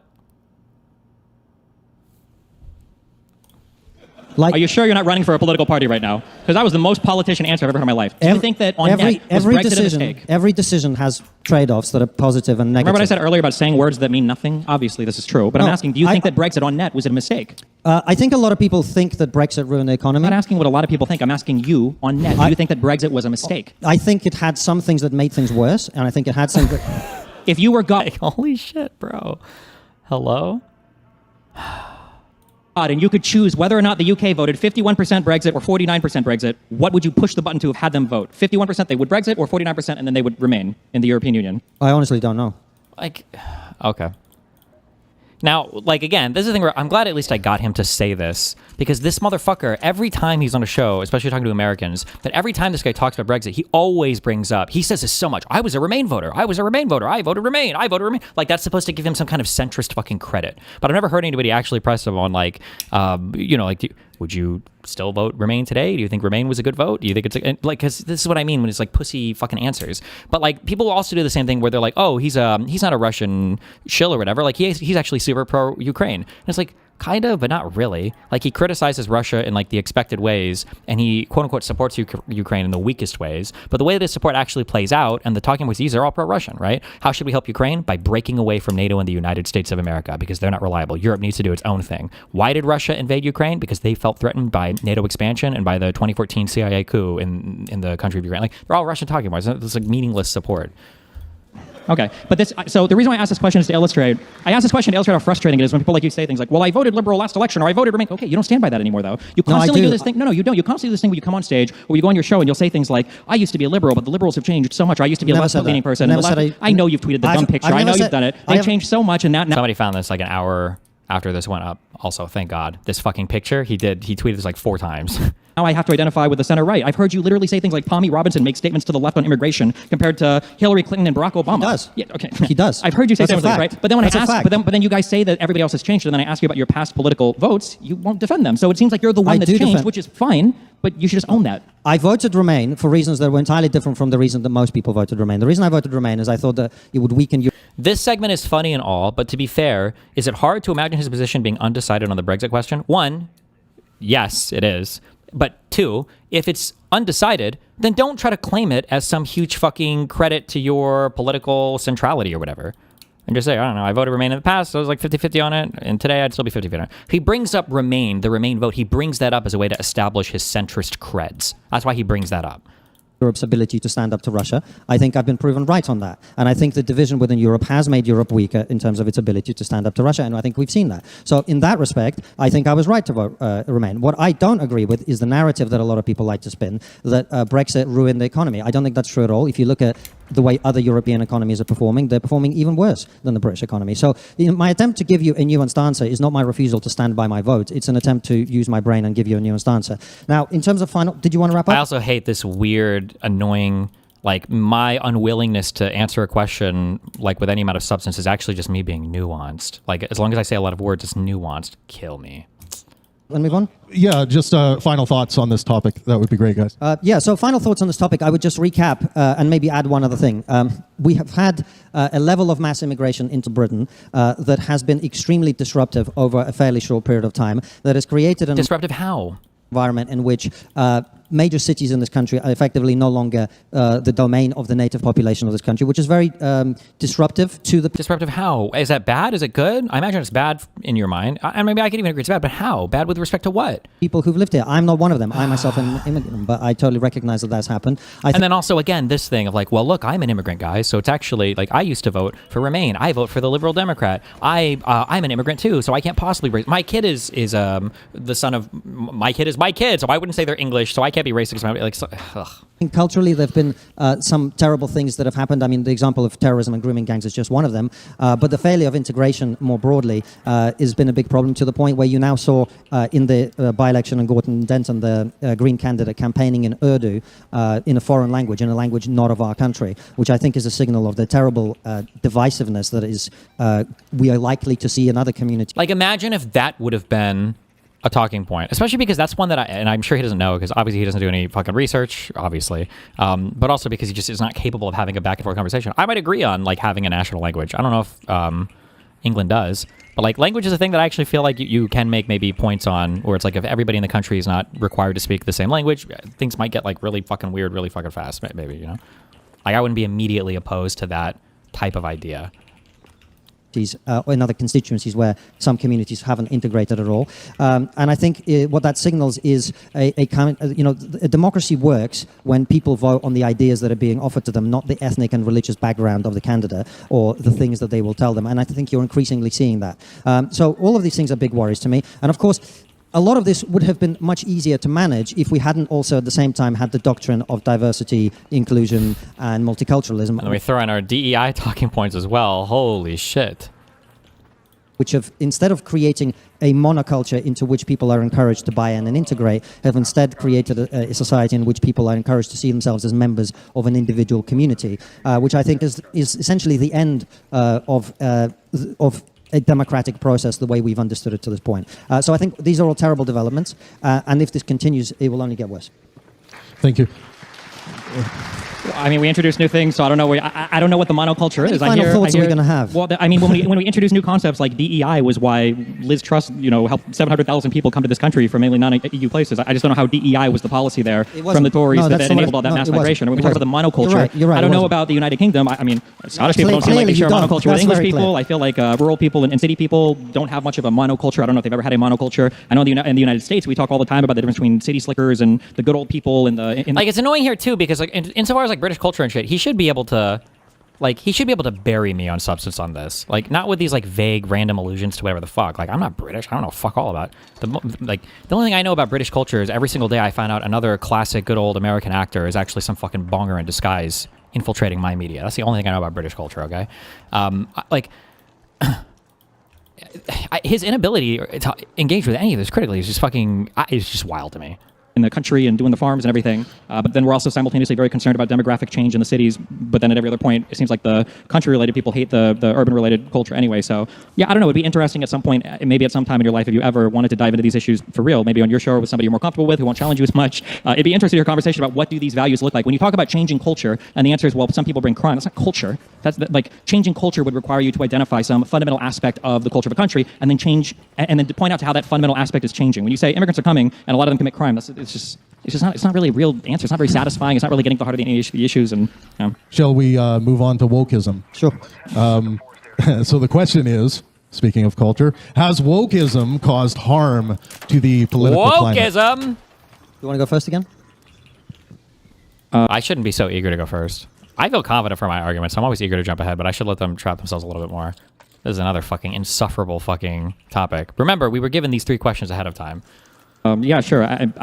My question is going to be the exact same as the last one. How do we define wokeism? And can we name like 3 woke policies that we think are destroying Western culture? They hate the policies thing, man. You're a participant in this debate, so why don't you define them? Well, the thing is, I can't, because your guys' definitions for everything change at all points in time. That's always the issue. That's always the frustrating thing when it comes to fighting. Who's us guys? Conservatives. I'm not a conservative. I know you say you're not, but the conservative identification of wokeism and the idea that wokeism, whatever that. Forget about conservatism. Let's talk about wokeness. So, what would be your definition of wokeness? In the broad, like woke is a thing that we get extended to centrist as well. But like woke is an attack word, right? Like nobody self-identifies as woke. Like if a conservative wanted to debate a left-leaning person, like you call everybody a fascist, right? Like they say, well, what do you mean by fascist? I don't think you would ask the conservative, like, well, can you define fascism? If it's your talking point, you know? But he knows this. In a sense, usually it's social issues that are very, very far left of the norm, I guess. But these positions in the United States at least tend to be held by... Such as? It might be certain things related to, I mean, trans people are obviously the hot go-to topic for everybody. It might be things specifically related to trans people. It might be things related to, they call it CRT, now they call it, or there was affirmative action, then CRT, then DEI. It might be people who are socialists, about the economy, or whatever that means to people. It really depends on where you're at, who would consider what woke, or what the conservative boogeyman of the day is. I don't know what the conservative point of view. So your point of view is that wokeness is about trans people and DEI? That seems to be the case when I look at So that's your definition.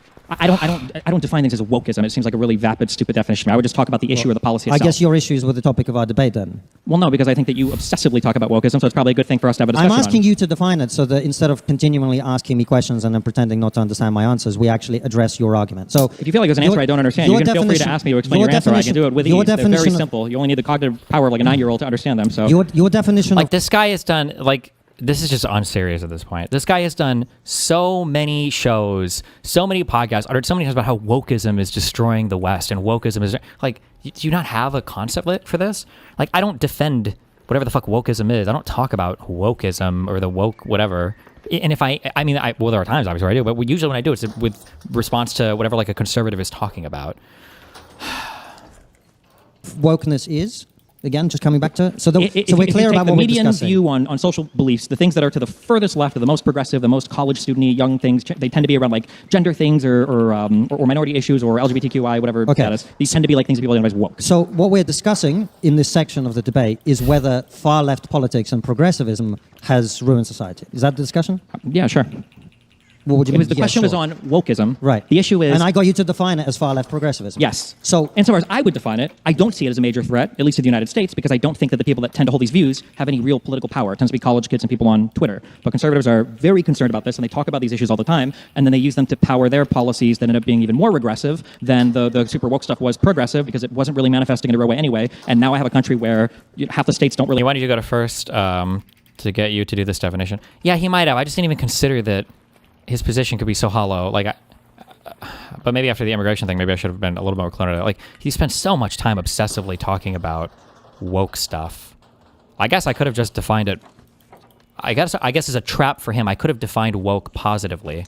I could have said, well, woke referred originally to being aware of some social inequities that the majority of the population might not be aware of, if not for people making a conscious effort to bring it into the public conscious. I guess I could have given a definition like that. And then I don't know what his response would have been there. I don't know if he would have fought me on that definition, or if he would have just agreed then that wokeism is not destroying the West, because that definition, I have no idea. I truly don't know. They have the ability to get an abortion for women because people thought that every 4-year-old was being forcibly transitioned to another gender. It's my issue with it. Well, that's your country and your issue. But just coming back to our definition so that we can know what we're discussing. What you're addressing is, has far-left progressive politics had a negative impact on our society? That's how you understand this discussion, correct? Jesus Am I going to say yes here, and you're going to go, I'm glad you agree that wokeism is far left? No. Yeah, I guess that would be my understanding of this discussion, Okay. yes. So, yes. Good. Now we know what we're actually discussing. So, in terms of its impact, I mean, one of the most obvious things, and I brought What is your definition of wokeism? I agree with you. I agree with your definition. Okay.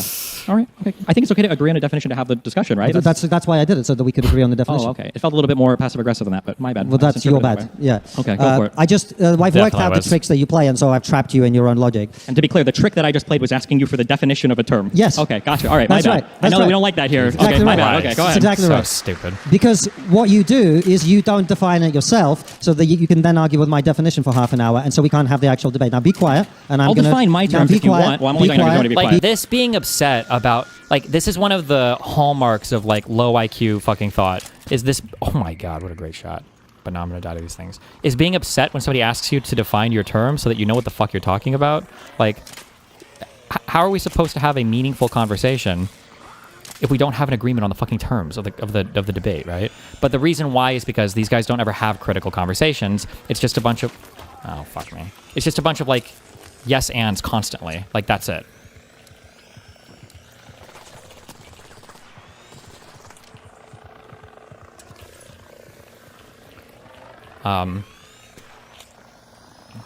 People are making empty, bullshit ass statements. This motherfucker's shooting at me. Oh my god. Oh shit. My king.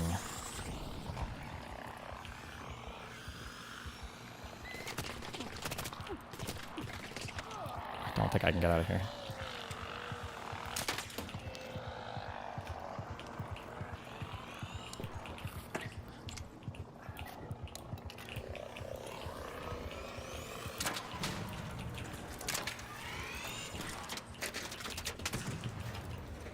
Jesus fucking Christ. Let's head home at the cliffside air shaft. Okay. There are so many of these fucking podcasts I listen to. Whenever I say things like, I don't know why, like, I don't know how people can listen to this shit. It's because all of it is so, like, empty and nothing. Like, I think that blah, blah, blah, blah, blah, blah. It's like, oh, yeah, I think blah, blah, blah, blah, blah. It's like, oh, yeah, I think blah, blah, blah, blah, blah. Oh, yeah, I think blah, blah, blah. And, like, nobody's actually saying anything of substance. And even when somebody says something that will be, like, directly contradictory to the other person, like, the whole show is just a bunch of yes hands. Like, someone will say, like, I think that the guitar is the best instrument ever invented in the entire universe. Every other instrument sucks. And the guy's like, oh, wow, cool. Yeah, I get that. I actually think the flute is actually really cool, and I think it's even better than the guitar. Because I think it's the best instrument. And the guy's like, oh, yeah, for sure, yeah, definitely. I really like the number of, 46. And it's like, oh, I think numbers are actually super gay. I like letters. Like, oh, yeah. And it's just like this back and forth. Like, what the fuck are we? It's like the most, like, it's like a circle jerk, but they miss the dick on both sides. They're like circle jerking the air to each other, but they both manage to come somehow. It's just like the dumbest fucking empty, hollow, bullshit-ass conversations I've ever heard in my entire fucking life. And it's like, that's what he wanted here. It's like, you're playing a trick. What is the trick? By trying to get me to define a word. It's like, what, so we're not going to have a real fucking conversation? Like, what the fuck are we talking about right now? Well, define my terms if you want me to, but wokeism is what you guys use. It took me about 10 minutes to get you to define woke. I'm glad we did it. Now we can have the actual discussion. Definition. I'm glad I can now provide we you can with have the one. actual Go for it. discussion. Okay. Now we can have the actual discussion. So, if your understanding of the question is, has far-left progressive politics made our societies worse? I completely agree with your definition, and I agree with the premise of the question that it has made things worse for a number of reasons. I mean, the trans thing became a big talking point because it's so ridiculous, not because it's so hugely actually impactful on society, although I do think a small number of children being given puberty blockers and an even smaller number of children being given gender transition surgery is a terrible thing that's happened. I think more broadly, though, I mean, one of the most obvious examples is we now have a society which has, I mean, it's not codified and it's not expressed in, in the, like, no one says publicly we now discriminate against these groups of people, unless occasionally they do. So, for example, the Royal Air Force in this country, when they were in a recruiting drive, they were really struggling to get pilots. And there was a woman there who got fired from the Royal Air Force because she refused to go along with the policy. Her supervisor said to her, we're not hiring any more useless straight white men. She said, I don't agree with this policy, it's discriminatory, and she was fired. We've had a system of anti-male, anti-white... This goes into the thing, I don't know, I need to find a way to more succinctly illustrate this. Saying that a bad thing happens that was a bad thing is different than saying that there was a policy to make the bad thing happen, right? So apparently in the Royal Air Force, I guess there were some quotas that they were trying to hit in terms of recruiting certain races of people, or at least the way that it was expressed. So I don't know ultimately what the decision is on how many people this impacted. I know there were at least a few people that were white pilots that were impacted, but like to say that, like, they were trying to hit racial quotas for diversity stuff or whatever, that is a meaningfully different statement than they were no longer allowing white people to join the Air Force. I think it was a woman who, I don't even want to misquote it actually now, because I don't want to give more credence to their side than they deserve. But it seemed like from what I was reading, it was a bad thing where there were some, I think, white pilots who would have made it in otherwise, but the person was worried about like hitting some kind of quota, so it ended up not happening. But there was no RAF-wide policy to not hire white people. Like it's a huge claim. It's a tremendously crazy claim. Or I say crazy, but it's just that's a really, really, really crazy, horrible, bad, terrible fucking thing. Now the thing that actually happened is also, I think, bad, but it's of a much, much, much smaller magnitude. It's much, much less impactful. Still bad, but not of the same. Just ask a quick question. No, so I would have I'm looked not that up. finished The yet. Royal Air Force had a policy of not hiring straight white men. I'm not finished yet. Is that true? I'm not finished yet. Okay. I'm feeling it's not, but okay. So this is something you can look up. It was covered extensively in the news in this country. Probably wasn't covered that well on Wikipedia where you did the research. But no, but on the Sun and all of your favorite publications, I'm sure they talked about it a lot. No, actually, it was covered extensively across the mainstream media. What they covered was that the Royal Air Force was not hiring straight white men. Well, you seem to respond to some things, but others. Well, that wasn't the policy. I can tell because you're not answering that. That was the policy that was pursued by the Royal Air Force. It was revealed by this whistleblower who was fired for revealing it. The BBC in this country has internships that are not available available to white people. We effectively have created a system of passive, tacit, sometimes open discrimination against different groups of people. And one of the reasons that the sort of reactionary sentiment, which you try and paint me as representing, which I don't, is rising in this country and rising quite quickly, including ethno-nationalist sentiment, is because of this. And the reason I opposed wokeness from the very beginning and far-left progressivism from the very beginning was that it was obvious to me that the number one consequence of pursuing radical left-wing progressivism and racial essentialism of this kind would be that the majority population would begin to pursue identity politics for itself. If you discriminate against white men and say so openly, it's going to be a very short period of time before white men look at that and say, well, if we're now picking people for jobs based on skin color, I am the oppressed minority now, or I'm the oppressed majority now, we need to look after my interests. And the reason you see the reactionary forces rising both in America, in the rest of Europe, and in this country is precisely because they've been pushed into this corner by woke leftists. And that is one of the major ways that this movement has damaged our society, as I predicted all along. So I would say the least impressive thing about conservative predictions is that typically what they'll do is they will build their own enemies, they will cry about the enemies, and then when they manage to convince everybody else that those enemies are real, and then those people react against those enemies, they try to say that, well, it was the enemies in the beginning that caused this particular problem to come about.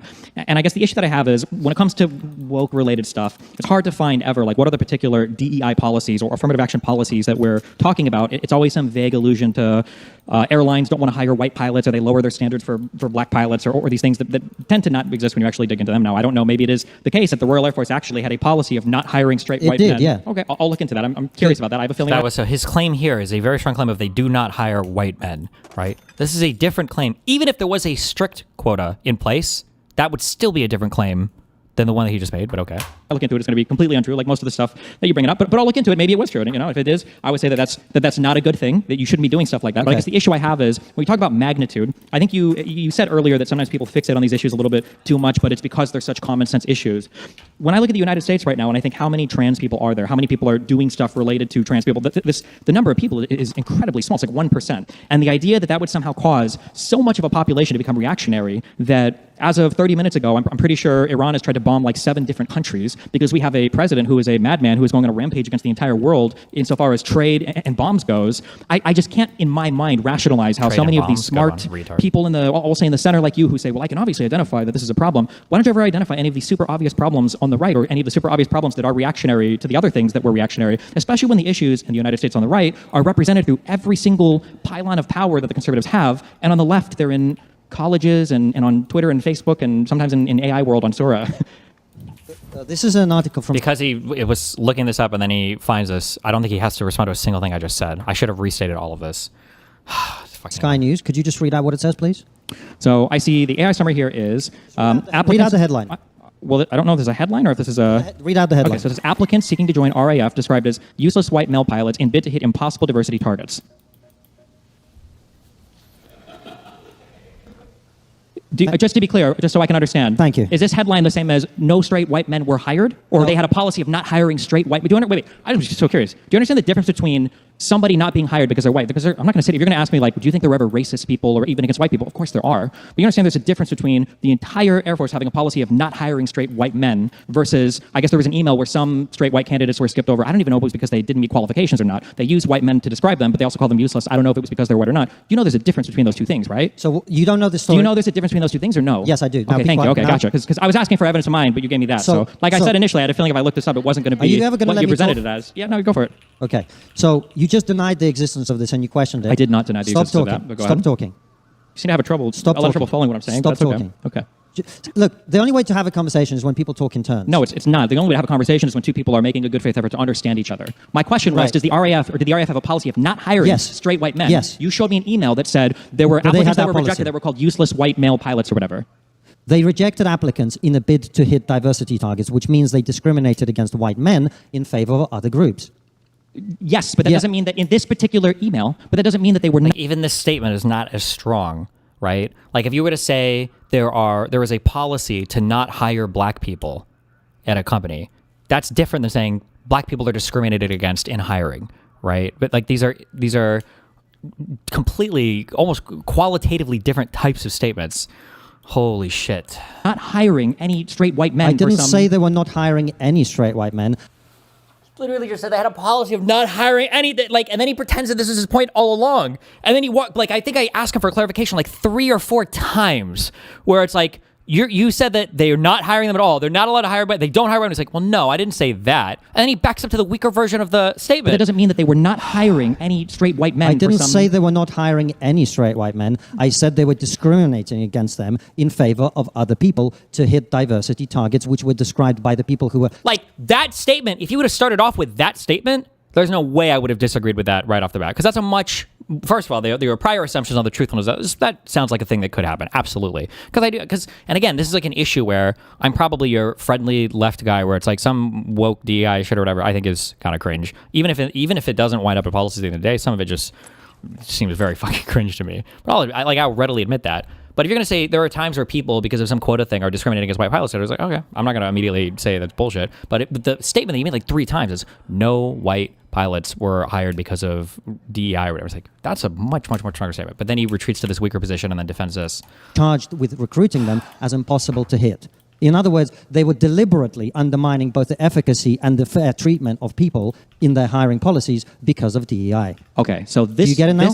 The position you have now, yes. And that sounds more realistic, that there might have been a hiring policy that favored some groups of people that weren't white over the white ones to cause them to get hired when it might have been in a blind trial the white people would have hired otherwise. Yes. Right. Do you understand that that's significantly different than you saying the RAF had a policy of not hiring straight white pilots? First of all, I don't know what straight had to do with... Are you bi? Do you get like a special application on the... Well, I'm sure you'd want to know the answer to that question. But I wouldn't, because I would never become British. Jesus Christ. Yeah. So I think look, this is why I brought it up, because the idea of a conversation is good faith. But if you question anything that I bring up that you don't know anything about, and then say, well, I don't believe that this happened, and I present you evidence that it did happen. Like, also keep in mind, this was your strongest example?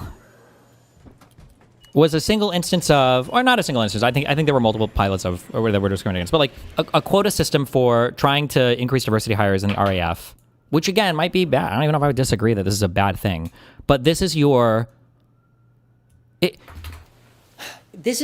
huge, like, why people are so reactionary right now, right? Like, if you were to ask me, I don't know if you asked me a single question this entire fucking debate, actually. Like a single one related to like something substantive, like policy or whatever else. I don't know if he asks me a single fucking thing this whole debate. But if you were to ask me, okay, Destiny, you think that Donald Trump is so fucking bad. Well, what are your issues, right? How many hours do we have where I can give you like earth-shattering, truly unprecedented extensions of singular, not even executive authority, but presidential authority that go so far above and beyond anything that I'm aware of in like all of U.S. history. But then like tasked to explain like why the fuck are we okay with like people like Farage or Reform or Trump, and it's like, well, the RAF, there were emails leaked where the RAF. Yes, climb. That's what I wanted to do. Fuck me. Where the RAF like failed to hire some white pilots. This is your go-to story? This is your huge, massive fucking bigly scandal right here? Like, seriously? And then you still continue to deny it. I don't see how we can have an actual debate. Now, I never said the RAF hires 0 white pilots. Oh my God. Like, seriously? I said is the policy of discriminating against white men, which has been rife in the rest of society, has created the situation where a lot of people rightly, understandably at least, feel antagonistic about it. That was one of the biggest threats with wokeness, and that is one of the biggest challenges where we are. All your points about... That's one of the biggest challenges? That's your example? Trump and all the rest of it, I don't see how it's relevant, and I think we're going to have a section on Trump coming up. I made the point, I think, about trans... Oh my God, I didn't even see... because I couldn't see the future here. I like how he puts that off to where it's like, we have a section on Trump coming up. But by the time we get to that question, his whole thing is, I don't know anything about U.S. politics, so I can't even speak about Trump. What a king, dude. King debate strategy. Trump and all the rest of it, I don't see how it's relevant, and I think we're going to have a section on Trump coming up. I made the point, I think, about trans, that I think the insanity of some of the things we've been asked to believe, which is like, if you say you're a woman, you automatically become a woman. I think people rightly balk against that because it's ridiculous. Doesn't mean it's the number one issue. I've never said it's the number one issue. In fact, I pointed out it's quite a minor issue in terms of the number of people affected by it. But I'm just curious, in terms of your shows, of all the social issues you talk about, do you think that the trans stuff is at the top 3? I really shouldn't ask this question without... I need to consume a huge amount of their content. But the problem is there's no way. I'm never watching fucking 100 hours of this shit. That's got to be against like the Geneva Convention on Human Rights or whatever. because he could just lie, and I have no way of actually proving that. Which he does kind of lie about the guests he has on later on, and I don't know every single fucking guest. Although I was given a list, I should have memorized it of like the top 10 people that he's had on most frequently. Spoiler alert: they're basically all conservative. Well, I don't think we've talked about trans for like a year and a half, maybe 1 or 2 episodes in a year and a half. Like, there's no way that's true. Did he bring trans stuff up even in the Hassan conversation? There's just no shot. There's no way. But then he also like was comfortable blatantly lying about that, the picture, the Twitter picture. Like he just blatantly fucking lied about that. Trigonometry YouTube. Search trans.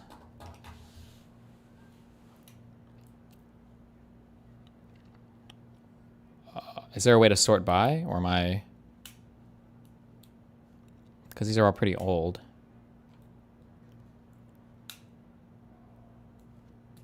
Or wait, what's that one website? Fuck. The website. The one website. Who has it? Oh, film. Yeah.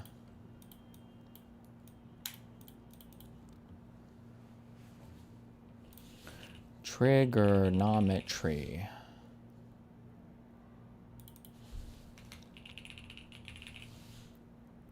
This one. Trans. What do you do? Automatic subtitles or manual subtitles? Automatic, I guess. I am human. Jesus. Find everything that fits inside the item in the reference. Okay, that looks like a backpack. These should fit. Probably not the tree, and maybe this. Oh, Jesus. Okay, headphones, all right. Okay.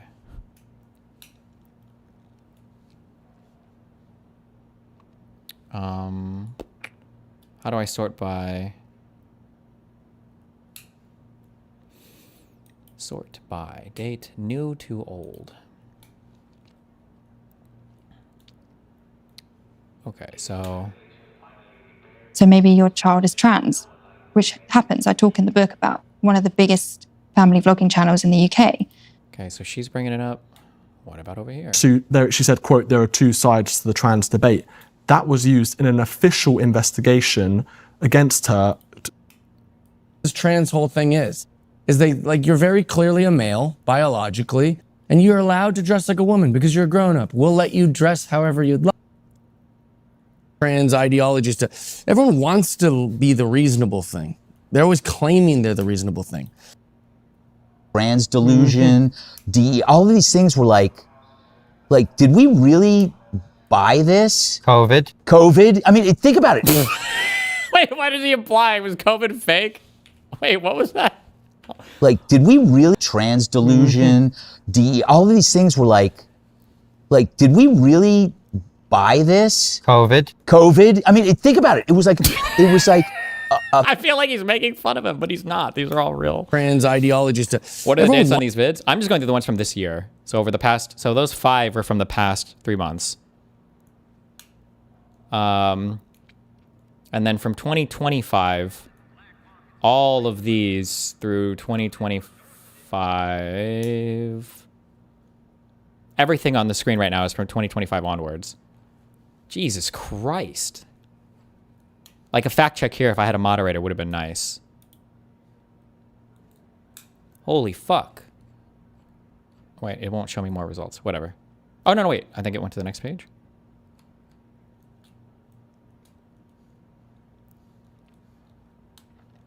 Okay. So this is like, there's like 100 videos of this, okay? What did he say, 2? 2 times it's come up? All the social issues you talk about, do you think that the trans stuff is at the top 3? Well, I don't think we've talked about trans for like a year and a half, maybe 1 or 2 episodes in a year and a half. Okay. Oh my fucking God. Really? Really? Do you feel like for conservatives in general in the United States, do you think that trans is one of the top issues? and then I have to retreat from the point because I don't know the answer. Oh my God. So they talk about on all the reform stuff that I looked at, trans was listed on a ton of it. It was in the manifesto. I'm not a Republican conservative in America, so I don't know what they talk about. I like how he dodges the fact that I brought up my example that I clarified even at the end of that was reform, but okay. It's up to them. Well, who would you voted for in the last American election? Who would I have voted for? Donald Trump, for sure. Okay. This thing here where you ground things out in examples, I think are really important. I did it with the Brexit thing. I'm doing it here. Like, oh, I'm not a conservative. Oh, okay. Who would you vote for? Like, let's practice that, right? And so then we can get more to so it's not as evasive as they want it to be. So I don't know. Okay. Doesn't mean that you're a conservative Republican. Of course it does. Definitionally so. You're voting for the conservative Republican candidate. So if you present me with a small pile of shit and a big pile of shit, and I picked a small pile of shit, you go, oh, you love shit. No. If the vote is between a guy who resembles the furthest right you can be insofar as how they conceptualize the government and a guy who has no brain, yeah, I'll go with the guy with a brain. So yeah. Kamala Harris, the person who was a DA in California, who was Attorney General in California, who served as Vice President, who was a Senator in California, versus Donald Trump, who brags about taking and passing 3 cognitive tests in a month. Yeah. The dumb person is Kamala Harris there. Look, I just explained to you that when you make choices between things, it's not because you necessarily love the choice you're making. If you're forced to choose between 2 things, you choose the one that is the lesser evil, effectively. Sure. What I should have fought with him there for, I should have asked why he wouldn't have voted third party. And then he might have alluded to a 2-party system, but I don't know the numbers. But then I should have asked, well, why were you voting Liberal Democrat in your constituency? What were they voting, or what were they polling at? Because if he was voting Lib Dem in a constituency that they were polling like 2 or 3%, well, aren't you voted for a third party basically there? It was a protest vote or a waste of a vote there, right? But I don't know. I'm just curious. I agree with a lot of Donald Trump's foreign policy. Sure, of course you do. I know you do, because you're a conservative on foreign policy. Over the past 5 years, so you do this thing where you're like, well, I have to choose between 2 things. When you've had the same That's choice... what an election is. It's a choice between 2 things. Well, not in the UK. You can vote between a lot of things. We have 2 parties in the US, but that's okay. I can always educate you on your political system. It's fine. But so my question is, of all these things that you have to choose between, at what case in the last 5 years have you leaned to the left on and would vote for the left on versus the right? I voted for the left. I voted for a Liberal Democrat at the last election, and it's likely that I will again at the next one. I just told you this. What about in terms of supporting major issues? How many lib left? I should have asked him on what policies. That's what I should have asked him on, because I bet his answers here would have been on all right-leaning things. Well, the lib left guy was more conservative on immigration. Would be my bet. But again, I don't know anything about his constituency, so it's hard for me to say. It's, I guess, you guys have on your show, or do you talk to or support? As many as will come on. Does that mean 0? Or no. How many? Okay, because I know, I know Farage has been on a ton. I know you've done a lot of content with Goodwin. Okay, they're not far left, right? But we've also they're right, yeah. We've also had the co-founder of Extinction Rebellion, who's currently in prison for blocking roads, on the show. We've had Aaron Bastani, who's the co-founder of Novara Media, a far-left news organization in this country. We've had a bunch of. I mean, I could. Apparently, for some of these people, I don't know. Again, I don't have the background on all these British names. Outside of a cursory glance at things, but I don't know any of these people. But apparently, for some of these, they're socialist, anti-fucking, anti-labor people, basically. Who, oh damn, I was getting fucked. They're anti-labor people, and so the idea that oh no, look, I'm not just conservative. I also bring on far left people. It's like the equivalent of kind of what I said earlier about people who are oh no, I support liberals. I've got Tulsi Gabbard and RFK Jr. here, and it's okay, chief.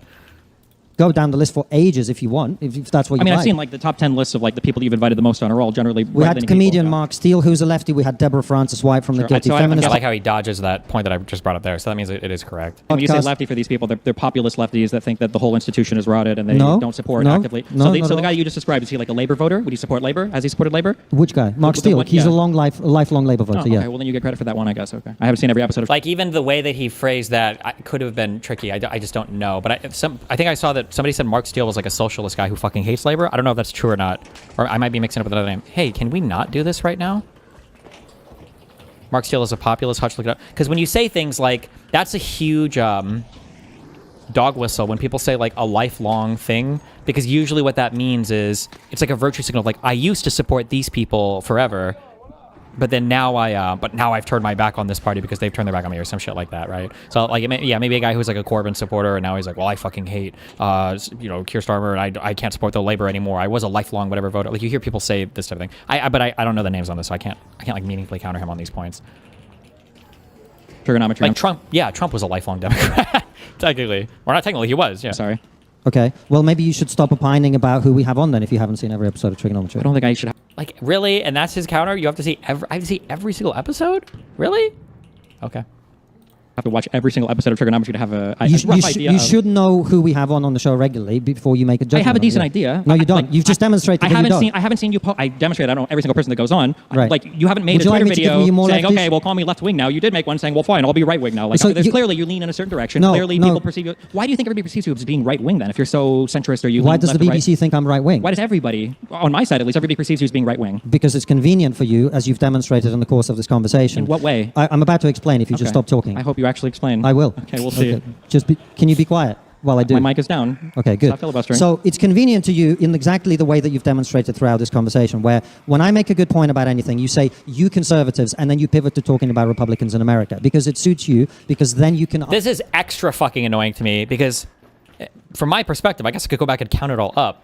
I think this has been way more like British political stuff than American political stuff. And again, the conversation topic was supposed to be about, I would argue, either the West broadly or about America, given that like one of the questions about fucking Trump. And for him to say that like I'm pivoting to talking about the Republicans all the time, I think I end up bringing, what did I bring the Republicans for? There was one thing I did for, it might have been related to a Trump thing, for like, why are there so many reactionary people? Like, we've played on his home ground quite a bit here. We haven't really done much American politics at all, which is very, very, very fucking annoying to me that he accused me of constantly pivoting to the Republicans, but whatever. Argue against things you came here prepared to argue against, instead of arguing with what I'm actually saying. What is the point you feel like I haven't? First of all, I'm pretty sure the debate topics were related to America. Number one. Were they? They were. Number one. That's okay. Number two, what is a question that you feel like you've said that I accused you of being a conservative and then I pivoted and I didn't respond to your point? Every single thing we've discussed. Name one of them. Like this, like, excuse me, what? Like, if you, come on. Are we being real? Are we being for real? Is that a for real thing right now? Every single thing we've discussed. So you can't immigration. What did I not respond to for immigration? You didn't bring up a point. You said a bunch of descriptions. You're like, well, this is true, and then that was it. You keep talking over me, which means we're not actually having a discussion. Because I'm asking you for an example. And you're trying to filibuster. I'm about to give you one. If you just stop interrupting. One point that I didn't respond to. Can you just stop interrupting? Go ahead. Give me the point. Can you just stop interrupting? I'm not even interrupting. I'm waiting for you to not finish. Interrupting means when I say something, you don't talk after that. Can you do that now? Okay. Can I fuck up? Okay, go ahead. There you go. On every single thing that we've discussed, immigration, national identity. Just one thing. You're not having a conversation. I guess I didn't expect you to check out this early, but I'm asking, is there a... Hold on, don't move, buddy. I'm grabbing the thing. Damn, this guy is super high. You have a survivor kit? No. Honestly, I don't have much, to be real. So if I go... Is that Ice Poseidon? Not the end of the world. I appreciate you, though. I got you, buddy. I got one more bandage. You're okay. Single point you feel like I haven't responded to with substance, and you're saying everything because you realize you don't have an answer. If you want to have this conversation by yourself, you're welcome to. But I feel like I am. You are, yeah. I know I am. Yes, I know I am. I feel that way. Yes. Yeah. I'm speaking to the copy-pasted talking points, and I can't get an actual answer out of you for anything. I got routed by the dude that left already. I can give you better answers if you're looking for them. Yeah. It's crazy to me that you guys cry about wokeism and snowflakes and all this stuff so much, but like, you guys do it all the time. You made the claim that I'm avoiding answering any of your arguments because I'm calling you a conservative. I think you are a conservative and I label you as such, but I'm not dodging your arguments. There's not a point you brought up that I've refused to address. That's why I asked you for an example of one, and you weren't able to give one. And that's fine if you're not able to give one, but then don't continue to filibuster and make the claim. Just say, okay, well, I guess maybe that was an unfair thing I said, and here's a point that I'm going to make that I would like you to address. That would be the time where you would say, here's a thing that I brought up, you pivoted and you didn't address that particular thing. That would be a thing you could do if I was actually dodging and pivoting from all your points. Bruh. Somebody drops it. You got this, Konstantin. What was that? I can't hear any. You're going to have to shout louder. And then he tried to talk about self-soothing. Then he starts shouting to the audience member for a debate out there. Oh my God. Russian agent. What does that mean? So you're saying that because I'm from Russia and I have opinions you don't like, I'm a Russian agent? Why are we debating the crowd right now? I'm still here. Can you really not answer my questions that much? It's not very clear. Is that what you're saying? Let's not yell out questions from the audience. Let's not get into that. Let's try to let the dialectic get back on track. Dialectic. Simple question. What do you feel like I haven't addressed? Every single thing that we've discussed. Bruh. Oh my God. Okay, let's run it down. So you said I didn't address immigration, right? My point on immigration is that you guys have fear-mongered about immigration, and every single policy that you've tried to enact has failed. Every time you say you guys, you've already lost the argument because you're not arguing with me. Okay, well, I asked you for a clear stance on whether or not you thought Brexit was good on net. You literally said you would not answer the Brexit question. When I asked if you were God, you could push a button. You literally said, "Oh, I don't know. I couldn't do that." I said immigration. Immigration, not Brexit. Immigration. Sure. Well, Brexit was a part of the immigration argument, right? Not for me. For the majority of the... Oh, my God. I'm sorry. It's okay. What question did you even pose to me with regards to immigration that you felt like I didn't answer? I don't think you even posed a question to me. I don't think you did. What you failed to do. We started this bit of the conversation. Just listen. Okay, just put the microphone down and listen. I'm listening. Put the microphone down for a moment and listen. I'm gonna hold it right here. Now you carry on. I'm not going to talk if you keep interrupting me. I'm not interested in this. I'm not interrupting whatever you. This is. You are. I'm literally not. I'm asking you a question. You just refuse to answer. This is the game. How did I do it again? I'm asking you a clear question. You can't give me an answer. I'm not going to talk to you unless you listen to what I'm saying as well as me. Like he could have said what he needed to say by this point. He's just running down the clock. Oh my God. Listening to what you're saying. I am listening. Okay, good. So we started this bit of the conversation, right? Talking about the exchange that we just had. That's what we were talking about, right? And you made your points, and I tried to make my points, and you keep interrupting and talking over me, right? I've addressed immigration, and I've addressed every single other thing that you brought up. And the moment I do, what you do is you say, well, you conservatives say this, you conservatives say that, in order that you can then argue with things that I haven't said. And that is exactly what you've done throughout this whole thing. So when you ask me, why do people say that you're a conservative? It's because it's much more convenient for them than addressing the arguments that I'm actually making. And you've demonstrated that throughout this entire discussion. That answers your question. Okay, what is the argument that you're making with specificity to immigration? What does Konstantin's ideal immigration policy for Great Britain look like? And who in the past have you supported their vision for immigration to the United Kingdom?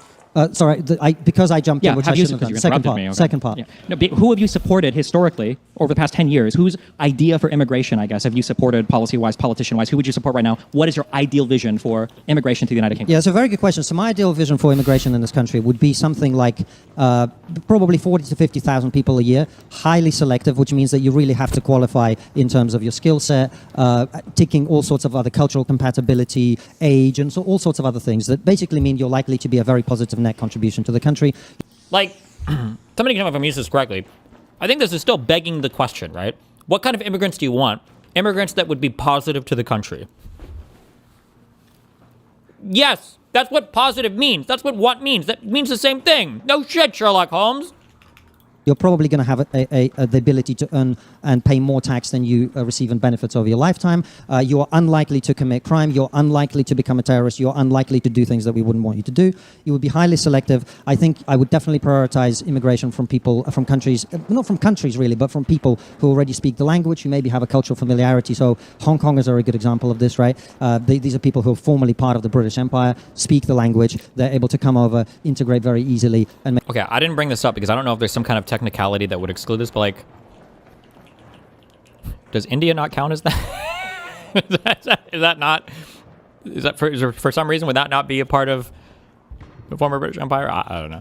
Make a good contribution. So something like 40 to 50,000 people a year. But again, you know, it's a democratic thing. So if the British people vote to have zero immigration, that's their right. If the British people want to have 300,000 people come a year, that's their right. The part of the problem we had with immigration in this country... Wait, can I ask just... No, just let me just finish this bit and then you can ask whatever you want. A part of the problem we've had with immigration in the last 30 years is, despite the fact that people keep voting against mass immigration of the kind that we've had, they keep voting for parties that promise to reduce it in 2010, in 2015, in 2016, in 2017, in 2019, and in 2024. In all of those elections, immigration was a major issue, and the British people overwhelmingly voted against what we have today.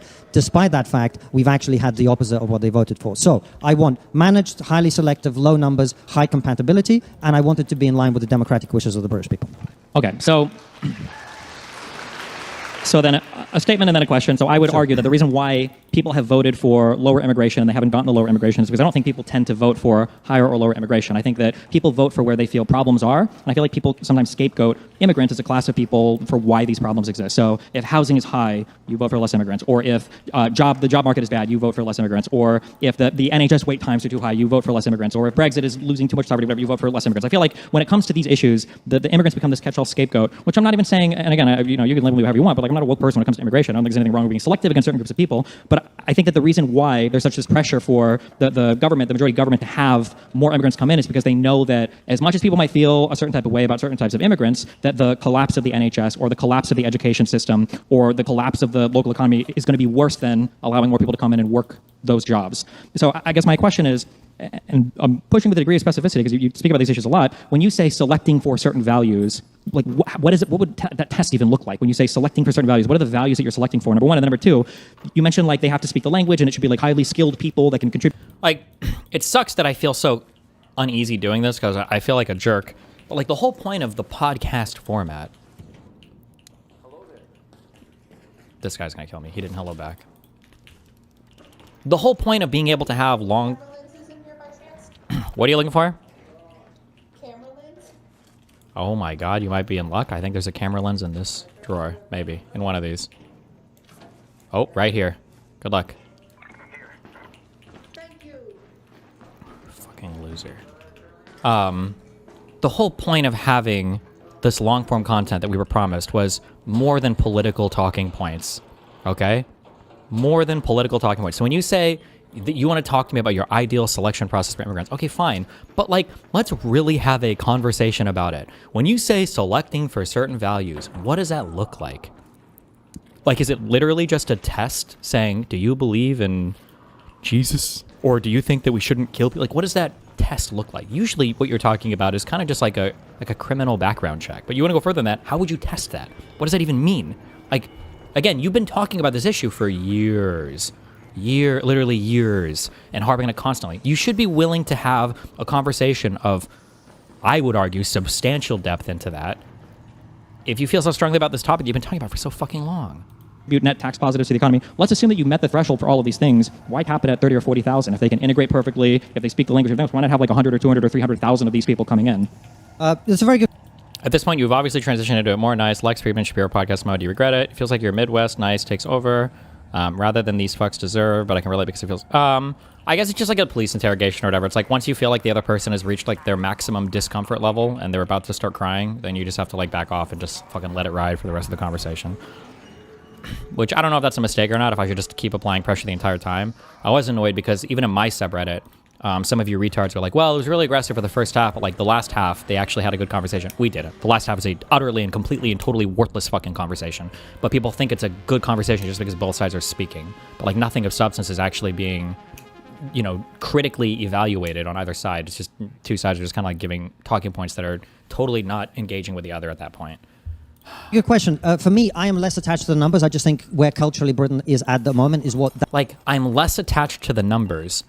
Bruh, you just gave concrete numbers for what you want your immigration policy to look like. 30 to 40,000. It's like, okay, well, like what things, like, let's say somebody meets all your values or whatever. Do you care about the numbers of immigrants at that point? Actually, I don't care about the numbers. It's like, I'm not attached to them. But that was like literally one of the things you gave. That's not like a 100% killer point, but it's just... That's what the British people would want. Also, I don't like this thing, too, if that's what the British people would want. To say that, what should the government do? Well, what the people want. I mean, in a democracy, that's kind of always true. But, like, that's not your policy prescription, right? Like, if all the people wanted to import 1 billion Islamic jihadist rapists, would you be okay with that? Would you say, well, that's what the people want? It's the numbers are... Joseph Stalin said quantity has a quality all of its own, and I think there's a truth to that, which is once you have very large numbers of people coming over a short period of time, it is disruptive for the reasons we've already discussed, and it also can put pressure on infrastructure. The reason, by the way, we haven't had the policy on mass immigration that the British people voted for isn't that. I mean, I agree with you. Of course, there are some people who scapegoat immigrants to explain the problems that society has, and I don't agree with scapegoating immigrants. That doesn't mean mass immigration is necessarily good. One of the problems with mass immigration is it's effectively been used in Europe to cover up the fact that our economies are not growing. Our economies are shrinking on a per capita basis. We are poorer per capita in this. I looked this up before the debate, and he said this point so many times, like, there's no way he's wrong, right? What does he mean when he said, because the GDP per capita of the UK, I'm pretty sure is higher than it ever has been. I feel like his talking point is dated. Maybe this is just a one he's used for years, and he's never actually updated it, because it was true in 2023 that the GDP per capita hadn't grown, but now, as of at least what was reported for 2024, I don't know what the 2025 number is. It has grown. Like your GDP per capita did grow, but then also like what were the mass migration years? Because I see a GDP per capita growth up to 2007, and then it goes down. What happened? Was it the Great Mass Immigration Crisis of 2007? Maybe it was. And then I see, 2014 after that, it goes down? I don't know what 2014 was. The Brexit shit was 2016, right? I don't know. Is this like, if I were to look up like mass migration, is that really what's hurting our GDP per capita here? And then also we have, you know, historically huge levels of mass migration of 700,000 per year in, I think it was 23 and 24. But then the GDP per capita goes up. Like, I don't know. I just don't know what he means here. I don't know what he's talking about. Oh, the Euro debt crisis with Greece and everything? Was that 2014? This country today, our economies are shrinking on a per capita basis. We are poorer per capita in this country today than we were before the financial crisis. And the reason we have... Oh, I think that is just an old talking point. That's just what it is, yeah. Haven't had the policy of controlled immigration that people keep voting for, is that bringing in more bodies is the only way politicians can pretend our economy is still growing. That's actually the main reason that this has been happening. Okay, so again, so I guess my question is, what are... Like, this answer is stupid in so many different ways. First of all, if the average person that immigrates in is poorer than the average native Briton, which I'm pretty sure they are, then while GDP per capita overall might be going down, the GDP per capita of the natives would probably be growing with respect to what it was before, but it's just weighed down by the GDP per capita or whatever of the... Well, but actually what I'm saying is meaningless, because GDP per capita is just the gross domestic product of the country per unit of people, but that...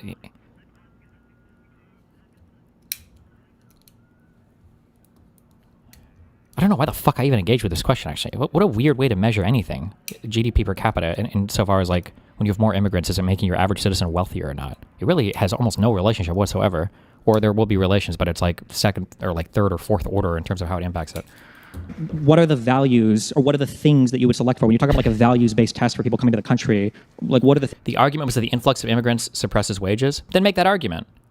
But you're going to run into trouble because he's already said that he only wants high-skill immigrants to come in. So does that mean you want to depress the wages of your high-skill sectors? Because remember, some of the, well, from over the seas, this is not a thing I particularly researched, but from my vibing it out, one of the complaints that people make in Britain is your high-skill labor markets are not compensated very well. That a lot of doctors and nurses in the NHS complain about low wages. Your tech sector compensation is very low compared to the United States. Now, the US is like fucking unbelievably highly compensated with regards to those two worlds. So maybe with respect to the rest of Europe, it's not, but remember, if you say that you only want high-skill labor and no low-skill labor, that means that the high-skill labor is also going to be depressing your high-skill wages to some extent, as much as you thought the low-skill ones are being depressed, so... things that you're talking about. And then also just a comment on, you know, the reason why we're bringing in immigrants is to shore up... Destiny, there would have to enter a new citizen that is more wealthy than the average citizen for the GDP per capita to increase. No, that's not true. GDP per capita just measures the amount of things in a country that's made, invested, or whatever else per person. It doesn't have anything to do with the level of wealth. So 10 people that are all worth $10 trillion could all move into the United Kingdom and not get jobs or invest their money, and the GDP per capita would fall because they're not contributing to the GDP. Economy. That's what I'm saying. GDP per capita is actually a weird thing to look at and measure here. A lot of that has to do with the boomer generation as well, that you had a lot of people come back from wars, or stay for wars, I guess, for your guys' case, but in the United States we say come back, and then you had this aging population that had a ton of kids, and now these people have all hit a certain age, so you're kind of this weird demographic age thing, which is why they're bringing in a bunch of younger workers now to kind of fix that issue, because you've got a lot of benefits, and your triple lock pension, whatever else, all these things, Social Security in the United States, yeah. Well, that's part of it, but the problem is if you're bringing people who are net consumers of tax revenue, then you're not solving that problem, you're making a... I should have done... I didn't think we would go here on this because it's just so obviously not the case in the United States, but I don't know for the United Kingdom. Is it true that in the UK, the average immigrant is a net consumer of taxes? I don't know the answer to that. If it is, then the welfare and everything is too fucked for that country. It's probably not good. But I also don't know if the average Briton is a net consumer of taxes. That might be the case as well. I don't know what I don't know what the comparison is there between the immigrant versus Britain versus whatever else, yeah. I'm just not sure. Right, and that's what's been happening in the UK. So when you have mass unskilled or very low-skilled immigration and plus lots of dependents, you're actually bringing in people who are then going on benefits in this country. Yeah. which I have no idea why it is in this country that we allow foreign citizens to receive benefits. It doesn't make any sense to me. But what happens is you then effectively are bringing net consumers of tax revenues, and you're making that problem worse, which is why I say it isn't that. It's the fact that politicians are able to pretend that we are growing. I mean, the British economy is growing by like 1.1% or whatever it is. It's still not even growing even on that basis. But the reason they bring in lots and lots of people is so that they can add to the total tax base without having consideration of what happens when you divide that by the number of people, which is you're getting poorer. Okay, so then like he's let's say that everything adding to the tax base, but dividing by the total number of people. Like these are different things than GDP. This is just like a nightmare. If I wanted to be a huge cogmongler, I should have just started pushing him on like, what is GDP per capita? What do you think that means? Or what is wealth? What does that mean? Or what is? But that's so aggressive. And now we're in our be nice mode of the debate. Say is true.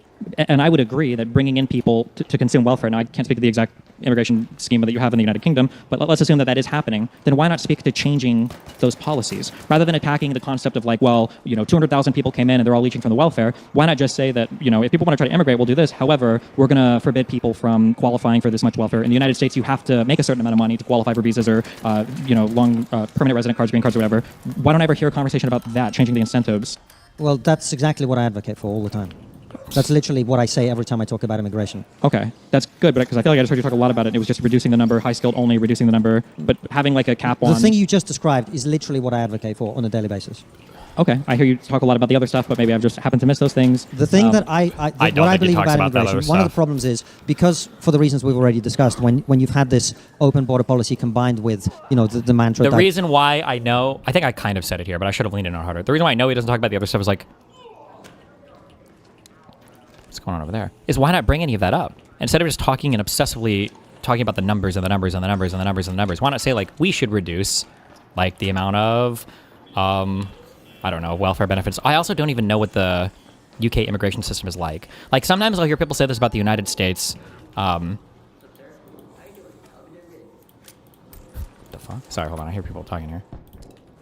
People will say things about the U.S. immigration system where they'll say like, oh, like you should have to have a certain amount of money to come in so you're not a drain on the tax base or whatever. Like we should do that in the U.S. I'm like, that's a really good idea. It's such a good idea. In fact, we already do that. Like that's already a requirement to immigrate to the United States. I don't know for the UK if the immigration requirements are, if they talk about income or money or whatever. I feel like they must, but I don't know. Maybe not. I'm not sure. Diversity is our greatest strength. You build up a lot of resentment with other people against immigrants. And the reason you see people now on the internet talking about, Britain's been colonized and Britain's been invaded. I don't like that language. I understand why people use it, but I don't like it. And the reason I don't like it is I don't blame people for wanting to come to Britain. Britain's great. Of course they'd want to come here. I believe that what we need to do is change policy.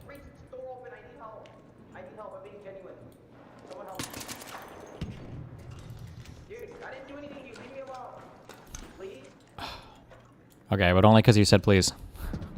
God damn it, these guys make me feel bad. So that the British government is doing things that are in the interest of the British people. And it's not in the interest of the British people for us to be spending £14 million a day on illegal immigrants. It's not in the interest of British people to be housing, clothing, and feeding people who've come here from other countries who are not British citizens and who are not paying tax here.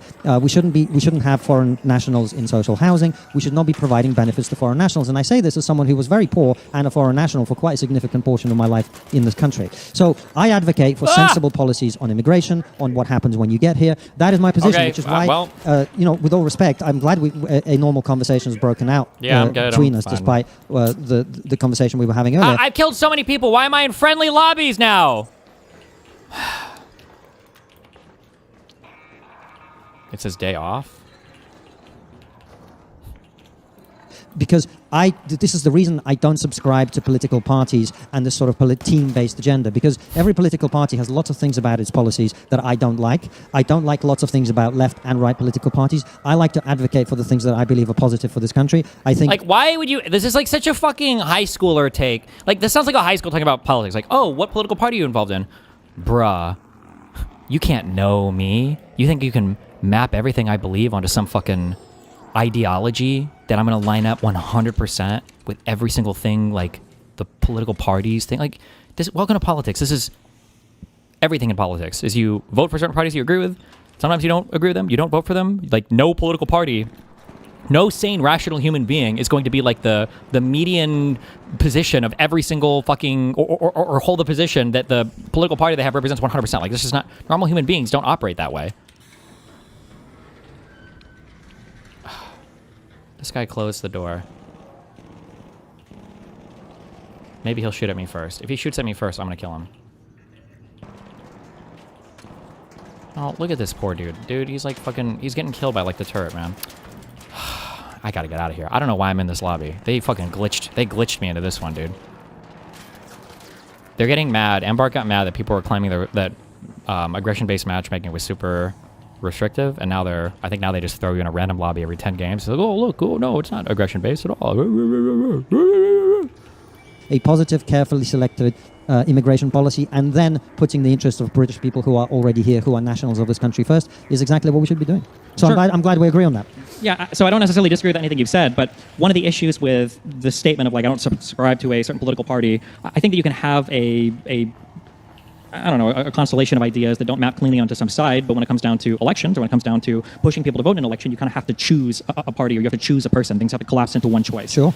And I guess, I mean, you can tell me if I'm wrong, but the feeling that I get from you, from the things that I've heard you say is that if I were to look at the past 20 years of British politics, and if immigration was a huge issue that I had with this country, I feel like the Conservatives have failed monumentally in dealing with the immigration issue. Of course. I feel just like Labour before them. Yeah. Sure, but I feel like the prediction was that Labour was going to continue to fail massively on it, and it seems like Labour hasn't failed. It seems like Starmer, for all of his faults, I know you guys all hate him, but it seems like his government has done a good job at cutting heavily into the amount of immigrants coming over, cutting heavily through the backlog of asylum seekers that you had that the Tories refused to deal with. But now, on the eve of all these Tories beginning to look like they're going to flip to reform, I feel like all of the people who are opposed to the mass migration or mass immigration narrative are going to try to support reform when all of these people have seemed to fail to deliver on these reduction of immigration promises over and over and over again, and that's just very confusing to me. I don't understand that. Yeah, well, let me explain it to you. I mean, it's a fair critique. So, first of all, the Labour, your point about, Labour Party is reduce the numbers, it's not quite how it works, but yeah, the numbers are lower. They're still very high. I mean, this is why I kept bringing up the point about what was happening in this country 30 years ago when I first came here. The numbers of people coming then were about 40 to 50,000 a year, 55,000, I think, in 1996. It's still like 300-something thousand now, which is way... What does this have to do with anything, bruv? Too high, particularly given the cumulative impact of mass immigration that we've had.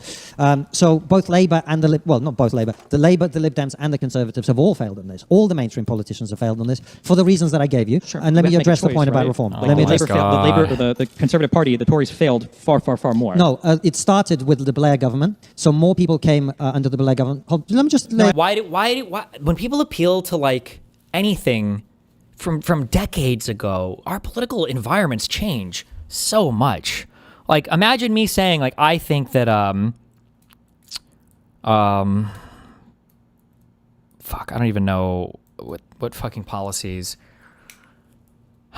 Imagine saying, like, I think we should bring back the Department of Education. That's really important to me. And then somebody's like, well, then you should vote for the next Republican. I was like, why? I mean, Trump literally destroyed the Department of Education. And then their response is like, well, maybe now, sure. But like, if you think historically, like George W. Bush doubled the size of the Department of Education, right? George W. Bush did No Child Left Behind. He funneled a ton of money into education. And it's like, okay, but like, what the fuck does George W. Bush have to do with Donald Trump? Like, that's not the party now. Why would we allude to things that happened 20 plus years ago when we're talking about the current political scene? It's such as, this is such, I hate, and don't tell me British politics is different, because I don't believe it. I feel like these are thoughtless responses. These are just like talking points that don't make any sense. I understand. We're going Boris wave after. It seems like the Tories failed hardcore. They both failed in exactly the same way. Okay, so you would say as of right now, if you could flip a coin and have the Tories continue, okay, versus the Labour government, that they would both perform the same on immigration? I think it probably very likely similar. Yeah, absolutely. Wow. How would we feel that way? What's the evidence of that? Sorry? Why would we feel that way? What would we look to in reality that would inform that? I think the numbers were going to come down, whoever was in charge. I don't... So now the party has no control. It's just whatever. Like, I think the numbers this year have come down because the Labour government has come in. I think they were likely to come down anyway. My point is something else. Immigration under both governments is way too high, particularly given its cumulative impact over time. But your point about a few Tories defecting to reform, it's not all these Tories. It's like 3 or 4 people in terms of the MPs. They were. I don't know what that number is expected to look like come general election time, but my understanding was supposed to be significant, like dozens or more. Is that not true? Like basically anybody who's part of the like the Tory government who wants to be, or part of the Tory party, shadow government, whatever the fuck you would say, the minority people, anybody that wants to still remain in politics is kind of looking to jump ship to reform, was my understanding. But that's like a super vibe understanding. I don't know how true that is or not. All people who would have been pretty... hawkish about immigration, and when they were in power, tried to do something about it and were prevented from doing anything about it by their own party, which is why they're now moving to reform. So yeah, I've voted. I think I voted for the party I voted most for in my life are the Liberal Democrats. Second most would be Labour. I think I might have voted. Yeah, I think I voted Conservative once. This going back, like, well, here's all my record of voting, and it's like, what? Why does this matter? And yeah, I've never voted Reform. So, okay, I guess when I look. This is it. We watched all this. Okay, the whole last hour of this is just like nothing. It's just this back and forth. But I have to interrupt a lot less because he's literally fucking losing his fucking mind. He said he would vote for Trump. Who gives a fuck? Yeah, and stands by the Brexit vote, more or less, I think.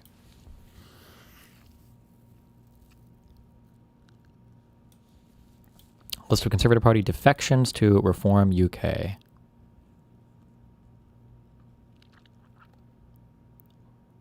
The Conservative Party is the same thing as the Tories. Okay, just making sure.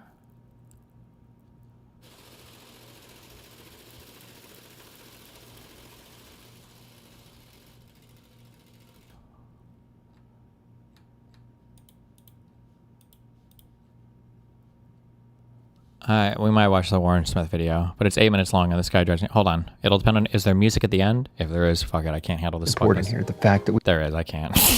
I'm good. I'm good.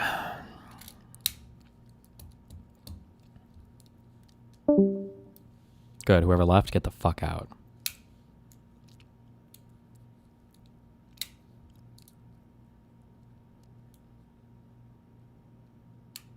All 8 of Reform UK's MPs have been a Conservative Party member at some point.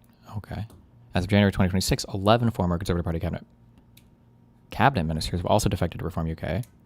Wait, what's the total number of people?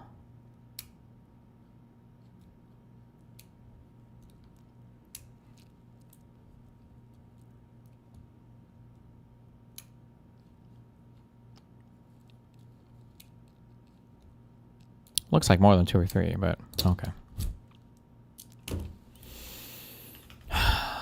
Okay. I'm leaving. Good luck. Be careful.